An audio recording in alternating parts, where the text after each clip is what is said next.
आप लिहो तुम कथा सुधारी। ਸਤਨਾਮ ਸ੍ਰੀ ਵਾਹਿਗੁਰੂ ਸਾਹਿਬ ਜੀ। ਦੋਹਰਾ ਇਸ ਬਿਦ ਸਤਿਗੁਰ ਕੁਛ ਥਿਰੇ, ਪੁੰਨ ਭੋਜਨ ਕਰ ਖਾਨ। ਪੌਡੇ ਬਹੁਰ ਪਰਯੰਕ ਪਰ, ਢਰਿਓ ਦੁਪਹਿਰੇ ਜਾਨ। ਵਾਹਿਗੁਰੂ ਜੀ ਕਾ ਖਾਲਸਾ, ਵਾਹਿਗੁਰੂ ਜੀ ਕੀ ਫਤਿਹ। ਪਰਮ ਸਨਮਾਨਯੋਗ ਗੁਰੂ ਸਾਹਿਬ ਜੀ ਦੀ ਸਾਜੀ ਨਵਾਜੀ ਗੁਰੂ ਖਾਲਸਾ ਸਾਧ ਸੰਗਤ ਜੀਓ, ਸਤਿਗੁਰੂ ਸਾਹਿਬ ਜੀ ਦੀ ਪਵਿੱਤਰ ਹਜ਼ੂਰੀ 'ਚ ਹਾਜ਼ਰੀਆਂ ਭਰ ਕੇ ਆਪਣੇ ਜੀਵਨ ਦੀਆਂ ਕੀਮਤੀ ਘੜੀਆਂ ਨੂੰ ਸਫਲਿਆਂ ਕਰ ਰਹੇ ਹੋ। ਆਪ ਜੀ ਬਹੁਤ ਵੱਡੇ ਭਾਗਾਂ ਵਾਲੇ ਹੋ। ਧੰਨ ਗੁਰੂ ਹਰਗੋਬਿੰਦ ਸਾਹਿਬ ਮਹਾਰਾਜ ਛੇਵੇਂ ਪਾਤਸ਼ਾਹ, ਮੀਰੀਆਂ ਪੀਰੀਆਂ ਦੇ ਮਾਲਕ, ਦਲ ਭੰਜਨ ਗੁਰਸੂਰਮਾ, ਬੜ ਯੋਧਾ ਬਹੁ ਪਰਉਪਕਾਰੀ ਪਾਤਸ਼ਾਹ ਜੀ ਨੇ ਜੋ ਕੌਤਕ ਕੀਤੇ ਹਨ, ਉਹ ਬੜੇ ਹੀ ਅਚਰਜ, ਬੜੇ ਵਿਸਮਾਦ ਕਰਨ ਵਾਲੇ ਹਨ। ਇੱਕ ਪਾਸੇ ਬੇਟੀ ਦਾ ਵਿਆਹ ਹੈ, ਦੂਜੇ ਪਾਸੇ ਜੰਗ ਦੀਆਂ ਤਿਆਰੀਆਂ ਹੋ ਗਈਆਂ ਨੇ। ਸੋ ਇਹ ਦੋਵੇਂ ਪ੍ਰਸੰਗ ਨਾਲ ਨਾਲ ਚੱਲ ਰਹੇ ਨੇ। ਆਓ ਇਹ ਕਥਾ ਸਰਵਣ ਕਰੀਏ। ਜਦੋਂ ਬਾਦਸ਼ਾਹ ਦਾ ਬਾਜ ਫੜ ਲਿਆ ਅਤੇ ਬਾਜ ਲੈਣ ਵਾਸਤੇ ਮੀਰ ਸ਼ਿਕਾਰੀ ਆਏ, ਉਹਨਾਂ ਨੂੰ ਕਹਿ ਦਿੱਤਾ ਵੀ ਬਾਜ ਤਾਜ ਹਮਨੇ ਸਭ ਲੈਣਾ। ਅਸੀਂ ਬਾਜ ਕੋਈ ਘਰ ਲੈਣ ਨਹੀਂ ਗਏ, ਸਾਡੀ ਸ਼ਰਨ ਆਇਆ, ਨਹੀਂ ਦੇਣਾ, ਜਾਓ ਆਪਣੇ ਬਾਦਸ਼ਾਹ ਨੂੰ ਕਹਿ ਦਿਓ। ਇਹ ਇੱਕ ਨਿਰਭੈ ਅਵਸਥਾ ਸੀ ਜੰਗ ਛੇੜਨ ਦੀ। ਸਾਧ ਸੰਗਤ ਜੀ, ਉਸ ਜ਼ੁਲਮ ਦੇ ਖਿਲਾਫ ਇਹ ਬਿਗਲ ਸੀਗਾ, ਇਹ ਚੈਲੰਜ ਸੀ ਉਹਨਾਂ ਜ਼ਾਲਮਾਂ ਨੂੰ ਜਿਹੜੇ ਲੋਕਾਂ ਦਾ ਸਮਾਨ ਖੋਹਦੇ ਸਨ, ਲੁੱਟਦੇ ਸਨ, ਖੋਹਦੇ ਸਨ, ਮਾਰਦੇ ਸਨ। ਉਹਨਾਂ ਜ਼ਾਲਮਾਂ ਨੂੰ ਸਿੱਧਾ ਚੈਲੰਜ ਕੀਤਾ ਛੇਵੇਂ ਪਾਤਸ਼ਾਹ ਜੀ ਮਹਾਰਾਜ ਨੇ, ਅਤੇ ਵਾਪਸ ਆ ਗਏ। ਰਾਤ ਬੀਤੀ ਅੰਮ੍ਰਿਤ ਵੇਲੇ ਦੇ ਦੀਵਾਨ ਤੋਂ, ਦੁਪਹਿਰਾ ਢਲਿਆ ਹੈ। ਉੱਥੋਂ ਅੱਗੇ ਕਥਾ ਸਰਵਣ ਕਰੋ।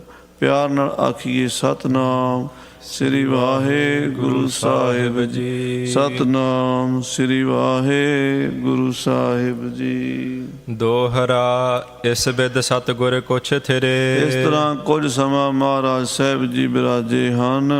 ਪੁੰਨ ਭੋਜਨ ਕਰ ਖਾਨ। ਫਿਰ ਦੁਪਹਿਰ ਦਾ ਪ੍ਰਸ਼ਾਦਾ ਛਕਿਆ ਹੈ। ਪੌਡੇ ਬਹੁਰ ਪਰਯੰਕ ਪਰ, ਫਿਰ ਕੁਝ ਮਿੰਟ ਆਰਾਮ ਕਰਨ ਲਈ ਦੁਪਹਿਰ ਦਾ ਪਲੰਗ ਤੇ ਬਿਰਾਜ ਗਏ ਹਨ।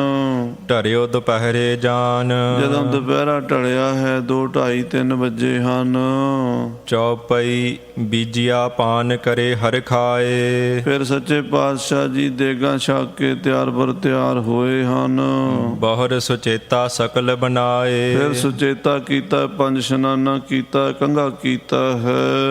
ਕਰ ਪਦ ਬਦਨ ਪਖਾਰਨ ਕੀਨਾ। 5 ਇਸ਼ਨਾਨੇ 'ਚ ਗੋਡਿਆਂ ਤੱਕ ਚਰਨ ਧੋਏ ਹਨ, ਕੋਹਣੀਆਂ ਤੱਕ ਹੱਥ ਧੋਏ ਹਨ, ਤੇ ਮੁਖਾਰ ਬਿੰਦ ਤੇ ਜਲ ਦੇ ਛੱਟੇ ਮਾਰ ਕੇ 5 ਇਸ਼ਨਾਨਾ ਕਰਕੇ ਥਿਰੇ ਤਖਤ ਪਰ ਦਰਸ਼ਨ ਦੀਨਾ। ਦਸਤਾਰ ਸਜਾ ਕੇ ਸਤਿਗੁਰੂ ਤਖਤ ਸਾਹਿਬ ਸ੍ਰੀ ਅਕਾਲ ਬੁੰਗੇ ਆ ਬੈਠੇ ਹਨ ਤੇ ਆਪਣੀਆਂ ਸੰਗਤਾਂ ਨੂੰ ਦਰਸ਼ਨ ਦਿੱਤੇ ਹਨ।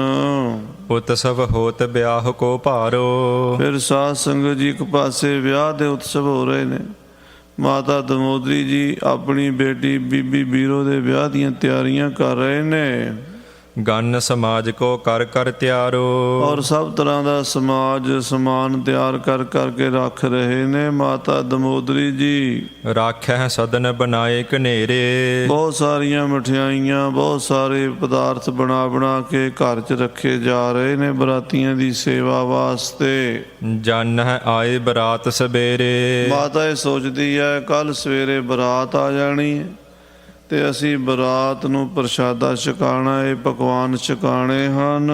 ਗੁਰ ਕੀ ਗਤ ਇੱਕ ਗੁਰ ਹੀ ਜਾਣੈ। ਪਰ ਹੋਣਾ ਕੀ ਹੈ, ਇਹ ਗੁਰੂ ਸਾਹਿਬ ਨੂੰ ਪਤਾ ਹੈ। ਗੁਰੂ ਦੀ ਗਤ ਗੁਰੂ ਹੀ ਜਾਣਦਾ ਹੈ, ਹੋਰ ਕਿਸੇ ਨੂੰ ਆਉਣ ਵਾਲੇ ਸਮੇਂ ਦਾ ਇਲਹਾਮ ਨਹੀਂ ਹੈ। ਅਪਰ ਨਹੀਂ ਕੋ ਹਿਰਦੇ ਪਛਾਨੈ। ਹੋਰ ਕਿਸੇ ਨੂੰ ਇਸ ਗੱਲ ਦੀ ਪਛਾਣ ਨਹੀਂ। ਆਏ ਮਲੇਸ਼ ਸੰਭਾਰਨ ਕਰੈ। ਮਾਤਾ ਨੂੰ ਵੀ ਨਹੀਂ ਪਤਾ ਕਿ ਮਲੇਸ਼ਾਂ ਨੇ ਆ ਕੇ ਸਾਰੀਆਂ ਮਠਿਆਈਆਂ ਖਾ ਜਾਣੀਆਂ ਨੇ। ਇਹ ਗਤ ਕਿਸੈ ਨਾ ਜਾਣੀ ਪਰੈ। ਇਸ ਗੱਲ ਦਾ ਕਿਸੇ ਨੂੰ ਪਤਾ ਨਹੀਂ, ਗੁਰੂ ਸਾਹਿਬ ਨੂੰ ਪਤਾ ਹੈ ਸਾਰੀ ਵਿਧੀ ਦਾ। ਲਗਿਓ ਦੀਵਾਨ ਸੋ ਤਖਤ ਅਗਾਰੀ। ਸ੍ਰੀ ਅਕਾਲ ਤਖਤ ਸਾਹਿਬ ਦੇ ਸਾਹਮਣੇ ਦੀਵਾਨ ਲੱਗਾ ਮਹਾਰਾਜ ਤਖਤ ਤੇ ਬੈਠੇ ਨੇ ਤੇ ਆਲੇ ਦੁਆਲੇ ਗੁਰੂ ਕੀਆਂ ਫੌਜਾਂ ਤਿਆਰ ਬਰ ਤਿਆਰ ਸ਼ਸਤਰ ਬਸਤਰ ਪਹਿਨ ਕੇ ਤਿਆਰ ਬਰ ਤਿਆਰ ਹੋ ਕੇ ਖੜੀਆਂ ਨੇ। ਗਾਵਹਿ ਸ਼ਬਦ ਰਾਗ ਧੁਨ ਪਾਰੀ। ਔਰ ਗੁਰੂ ਕੇ ਕੀਰਤਨੀਏ ਰਾਗਾਂ ਵਿੱਚ ਕੀਰਤਨ ਕਰਦੇ ਨੇ, ਢਾਡੀ ਵਾਰਾਂ ਗਾਉਂਦੇ ਨੇ। ਸ਼ਸਤਰ ਸਜੇ ਜੋਧਾ ਸਵਦਾਨ। ਸ਼ਸਤਰ ਪਹਿਨ ਕੇ ਢਾਲਾਂ ਤਲਵਾਰਾਂ ਬਰਛਾਂ ਬੰਦੂਕਾਂ ਲੈ ਕੇ ਸਿੰਘ ਤਿਆਰ ਬਰ ਤਿਆਰ ਖੜੇ ਨੇ ਗੁਰੂ ਕੀ ਫੌਜ ਦੇ ਯੋਧੇ। ਆਨ ਆਨ ਬੈਠੇ ਬਲਵਾਨ। ਬੜੇ ਬੜੇ ਬਲਵਾਨ ਯੋਧੇ ਸੂਰਮੇ, ਭਾਈ ਬਿਧੀ ਚੰਦ, ਭਾਈ ਜੇਠਾ, ਭਾਈ ਪੱਟੂ, ਭਾਈ ਲੱਖੂ, ਭਾਈ ਜੱਟੂ। ਇਸ ਤਰ੍ਹਾਂ ਇਹ ਗੁਰੂ ਦੀ ਫੌਜ ਦੇ ਸੂਰਮੇ ਭਾਈ ਭਾਨੂ ਜੀ ਆ ਕੇ ਦੀਵਾਨ ਵਿੱਚ ਸਜ ਗਏ ਨੇ। ਸੋਦਰ ਸੰਧਿਆ ਲਗ ਤਹਿ ਬੈਸੇ। ਸੋਦਰ ਹੈ ਰਾਜ ਸਾਹਿਬ ਦੇ ਪਾਠ ਸੰਧਿਆ ਦੇ ਟਾਈਮ ਤੱਕ ਦੀਵਾਨ ਸਜਿਆ ਰਿਹਾ। ਮਹਾਰਾਜ ਢਾਡੀਆਂ ਤੋਂ ਵਾਰਾਂ ਵੀ ਸੁਣਦੇ ਰਹੇ, ਗੁਰਬਾਣੀ ਦਾ ਕੀਰਤਨ ਵੀ ਸੁਣਦੇ ਰਹੇ ਤੇ ਸੋਦਰ ਹੈ ਰਾਸ ਦਾ ਪਾਠ ਵੀ ਸੁਣਿਆ। ਛੇਵੇਂ ਪਾਤਸ਼ਾਹ ਜੀ ਨੇ ਪਾਇਓ ਭੋਗ ਨਮੋ ਕੇ ਤੈਸੇ। ਫਿਰ ਰਹਿਰਾਸ ਸਾਹਿਬ ਦਾ ਭੋਗ ਪਾਇਆ ਹੈ, ਅਰਦਾਸ ਕੀਤੀ, ਨਮਸਕਾਰ ਕੀਤੀ ਹੈ। ਸਤਿਗੁਰ ਮੰਦਰ ਵਿਖੇ ਪਧਾਰੇ। ਫਿਰ ਸਤਿਗੁਰੂ ਆਪਣੇ ਮਹਿਲਾਂ ਵਿੱਚ, ਗੁਰੂ ਕੇ ਮਹਿਲ ਜਿੱਥੇ ਅੱਜ ਕੱਲ੍ਹ ਗੁਰਦੁਆਰਾ ਹੈ ਨਾ, ਗੁਰੂ ਕੇ ਮਹਿਲ, ਇਹ ਗੁਰੂ ਰਾਮਦਾਸ ਮਹਾਰਾਜ ਸੱਚੇ ਪਾਤਸ਼ਾਹ ਜੀ ਨੇ ਰਹਿਣ ਵਾਸਤੇ ਜਗ੍ਹਾ ਬਣਾਈ ਸੀ। ਬਾਅਦ 'ਚ ਗੁਰੂ ਅਰਜਨ ਦੇਵ ਜੀ ਨੇ ਪੱਕੀ ਕਰ ਦਿੱਤੀ। ਇਸੇ ਮਹਿਲ ਵਿੱਚ ਹੀ ਗੁਰੂ ਹਰਗੋਬਿੰਦ ਸਾਹਿਬ ਜੀ ਰਹੇ ਨੇ। ਇਸੇ ਮਹਿਲ 'ਚ ਹੀ ਸ੍ਰੀ ਗੁਰੂ ਤੇਗ ਬਹਾਦਰ ਸਾਹਿਬ ਮਹਾਰਾਜ ਦਾ ਅਵਤਾਰ ਹੋਇਆ। ਇਹ ਗੁਰੂ ਕੇ ਮਹਿਲ ਗੁਰਦੁਆਰਾ ਹੈ, ਸ੍ਰੀ ਅੰਮ੍ਰਿਤਸਰ ਸ਼ਹਿਰ ਦੇ ਵਿੱਚ ਹੀ ਹੈ। ਅਕਾਲ ਤਖਤ ਸਾਹਿਬ ਦੇ ਪਿਛਲੇ ਪਾਸੇ ਅੱਧਾ ਕੁ ਕਿਲੋਮੀਟਰ ਤੁਰਨਾ ਪੈਂਦਾ। ਸੋ ਸਾਧ ਸੰਗਤ ਜੀ, ਉਹ ਜੋ ਅਸਥਾਨ ਹੈ ਗੁਰੂ ਕੇ ਮਹਿਲ, ਉੱਥੇ ਮਹਾਰਾਜ ਸੱਚੇ ਪਾਤਸ਼ਾਹ ਜੀ ਆਪਣੇ ਮਹਿਲਾਂ 'ਚ ਆਰਾਮ ਕਰਨ ਚਲੇ ਗਏ ਨੇ। ਨਿਜ ਨਿਜ ਥਲ ਤਬ ਸੁਭੱਟ ਸਿਧਾਰੇ। ਮਹਾਰਾਜ ਦੀ ਫੌਜ ਦੇ ਯੋਧੇ ਵੀ ਆਪਣੇ ਆਪਣੇ ਆਸਣਾਂ ਤੇ ਚਲੇ ਗਏ ਨੇ ਆਰਾਮ ਕਰਨ ਲਈ। ਖਾਨ ਪਾਨ ਕਰ ਕੈ ਗਨ ਸੋਏ। ਸਾਰੇ ਲੰਗਰ ਪ੍ਰਸ਼ਾਦਾ ਛਕ ਕੇ ਸੌਂ ਗਏ ਨੇ। ਕੇਤਕ ਰਾਤ ਬੀਤੀ ਜਬ ਜੋਏ। ਜਦੋਂ ਕੁਝ ਰਾਤ ਬੀਤੀ ਹੈ, ਕੋਈ ਰਾਤ ਦੇ 10-11 ਵਜੇ ਨੇ। ਲਵਪੁਰ ਤੇ ਸਿੱਖਨ ਅਰਦਾਸ। ਲਾਹੌਰ ਦਾ ਸਿੱਖ ਬੜੀ ਤੇਜ਼ੀ ਨਾਲ ਘੋੜੇ ਤੇ ਚੜ੍ਹਿਆ ਹੋਇਆ ਚਿੱਠੀ ਲੈ ਕੇ ਲਾਹੌਰ ਤੋਂ ਆਇਆ ਹੈ। ਆਏ ਪਹੁੰਚੀ ਸਤਿਗੁਰ ਪਾਸ। ਇਹ ਲਾਹੌਰ ਦੇ ਸਿੱਖਾਂ ਦੀ ਚਿੱਠੀ, ਇਹ ਬੇਨਤੀ ਗੁਰੂ ਸਾਹਿਬ ਕੋਲ ਸਿੱਖ ਲੈ ਆਇਆ। ਗੁਰੂ ਸਾਹਿਬ ਕੋਲ ਪਹੁੰਚੀ ਹੈ ਉਹ ਚਿੱਠੀ। ਦੁਆਰਪਾਲ ਸੋਂ ਬਾਕ ਬਖਾਨੇ। ਉਸ ਸਿੱਖ ਨੇ ਆ ਕੇ ਦੁਆਰਪਾਲਾਂ ਨੂੰ, ਜਿਹੜੇ ਗੁਰੂ ਸਾਹਿਬ ਦੇ ਪਹਿਰੇ ਤੇ ਸੱਚੇ ਪਾਤਸ਼ਾਹ ਜਿਹੜੇ ਅਸਥਾਨ ਤੇ ਆਰਾਮ ਕਰਦੇ ਸਨ, ਬਾਹਰ ਸਿੰਘ ਪਹਿਰਾ ਦਿੰਦੇ ਸ਼ਸਤਰਧਾਰੀ ਯੋਧੇ, ਉਹਨਾਂ ਸਿੱਖਾਂ ਨੂੰ, ਪਹਿਰੇਦਾਰਾਂ ਨੂੰ ਉਹ ਦਿੱਲੀ ਲਾਹੌਰ ਵਾਲਾ ਸਿੱਖ ਮਿਲਿਆ ਹੈ। ਅਬ ਹੀ ਚਾਹੋਂ ਗੁਰੂ ਟਿਕ ਜਾਣੇ। ਉਹਨੇ ਹੱਥ ਜੋੜ ਕੇ ਬੇਨਤੀ ਕੀਤੀ ਦੁਆਰਪਾਲਾਂ ਨੂੰ ਵੀ ਮੈਂ ਹੁਣੇ ਹੀ ਗੁਰੂ ਸਾਹਿਬ ਨੂੰ ਮਿਲਣਾ, ਬਹੁਤ ਐਮਰਜੈਂਸੀ ਕੰਮ ਹੈ, ਜ਼ਰੂਰੀ ਹੈ, ਤੇ ਮੈਨੂੰ ਗੁਰੂ ਸਾਹਿਬ ਨੂੰ ਮਿਲਾਓ ਛੇਤੀ ਨਾਲ। ਹੈ ਜ਼ਰੂਰ ਕੋ ਕਾਮ ਬਿਸਾਲਾ। ਬਹੁਤ ਵੱਡਾ, ਬਹੁਤ ਜ਼ਰੂਰੀ ਕੰਮ ਹੈ, ਉਹ ਬਹੁਤ ਛੇਤੀ ਤੋਂ ਛੇਤੀ ਗੁਰੂ ਸਾਹਿਬ ਨੂੰ ਦੱਸਣਾ ਹੈ। ਹਾਂਜੀ, ਦੇਰ ਨਾ ਕਰੋ ਜਾਹੋ ਦਰਹਾਲਾ। ਤੁਸੀਂ ਜਾ ਕੇ ਗੁਰੂ ਸਾਹਿਬ ਨੂੰ ਉਠਾ ਦਿਓ, ਬੇਨਤੀ ਕਰੋ ਵੀ ਮਹਾਰਾਜ ਕੰਮ ਹੀ ਐਸਾ ਸੀ, ਤੁਹਾਨੂੰ ਉਠਾਉਣਾ ਜ਼ਰੂਰੀ ਹੈ, ਮਜਬੂਰੀ ਹੈ ਸਾਡੀ, ਦੇਰੀ ਨਹੀਂ ਕਰਨੀ, ਛੇਤੀ ਜਾਓ। ਜਿਮ ਮੋ ਕਹੋ ਤੁਮ ਆਏ ਹੋ ਜਾਨਾ। ਉਹ ਫਿਰ ਲਾਹੌਰ ਵਾਲਾ ਸਿੱਖ ਕਹਿੰਦਾ, ਭਰਾਵੋ ਮੇਰੀ ਗੱਲ ਨੂੰ ਝੂਠੀ ਨਾ ਸਮਝੋ, ਜਿਵੇਂ ਮੈਂ ਅੱਧੀ ਰਾਤ ਨੂੰ ਆਇਆ ਹਾਂ, ਤਿਮ ਆਇਓ ਦਲ ਸ਼ਾਹੋ ਮਹਾਨਾ। ਇੱਦਾਂ ਹੀ ਸਮਝੋ ਵੀ ਘੰਟੇ 2 ਘੰਟੇ ਬਾਅਦ ਦੁਸ਼ਮਣ ਦੀ ਫੌਜ, ਬਾਦਸ਼ਾਹ ਸ਼ਾਹਜਹਾਨ ਦੀ ਫੌਜ ਵੀ ਇੱਥੇ ਪਹੁੰਚਣ ਵਾਲੀ ਹੈ, ਔਰ ਮਾਰੋ ਧਾਰ ਕਰਦੀ ਫੌਜ ਆ ਰਹੀ ਹੈ। ਬਹੁਤ ਜ਼ੋਰ ਦੇ ਵਿੱਚ ਸ਼ਸਤਰ ਬਸਤਰ ਲੈ ਕੇ, ਤੋਪਖਾਨਾ ਲੈ ਕੇ, ਹਥਿਆਰਾਂ ਨਾਲ ਲੈਸ ਹੋ ਕੇ ਮੁਗਲ ਸਿੱਖਾਂ ਜਰਨੈਲ ਆਉਣ ਵਾਲਾ ਹੈ। ਦੁਆਰਪਾਲ ਨੇ ਜਾਏ ਸੁਣਾਈ। ਪਹਿਰੇਦਾਰ ਨੂੰ ਪਤਾ ਹੀ ਸੀ ਵੀ ਮਾਹੌਲ ਤਾਂ ਖਰਾਬ ਹੋ ਰਿਹਾ, ਗੁਰੂ ਸਾਹਿਬ ਨੇ ਬਾਜ਼ ਖੋਹ ਲਿਆ, ਬਾਦਸ਼ਾਹ ਦਾ ਫੜ ਲਿਆ, ਹੁਣ ਛੇੜਾ ਤਾਂ ਛਿੜੇਗਾ, ਜੰਗ ਤਾਂ ਹੋਣਾ ਹੈ। ਦੁਆਰਵਾਲ ਅੰਦਰ ਗਿਆ ਗੁਰੂ ਸਾਹਿਬ ਜੀ ਦੇ ਪਾਸ। ਲਵਪੁਰ ਤੇ ਪਾਤੀ ਅਬ ਆਈ। ਮਹਾਰਾਜ ਨੂੰ ਮੱਥਾ ਟੇਕ ਕੇ ਜਗਾ ਕੇ ਕਹਿਣ ਲੱਗਾ, ਮਹਾਰਾਜ ਲਾਹੌਰ ਤੋਂ ਚਿੱਠੀ ਆਈ ਹੈ।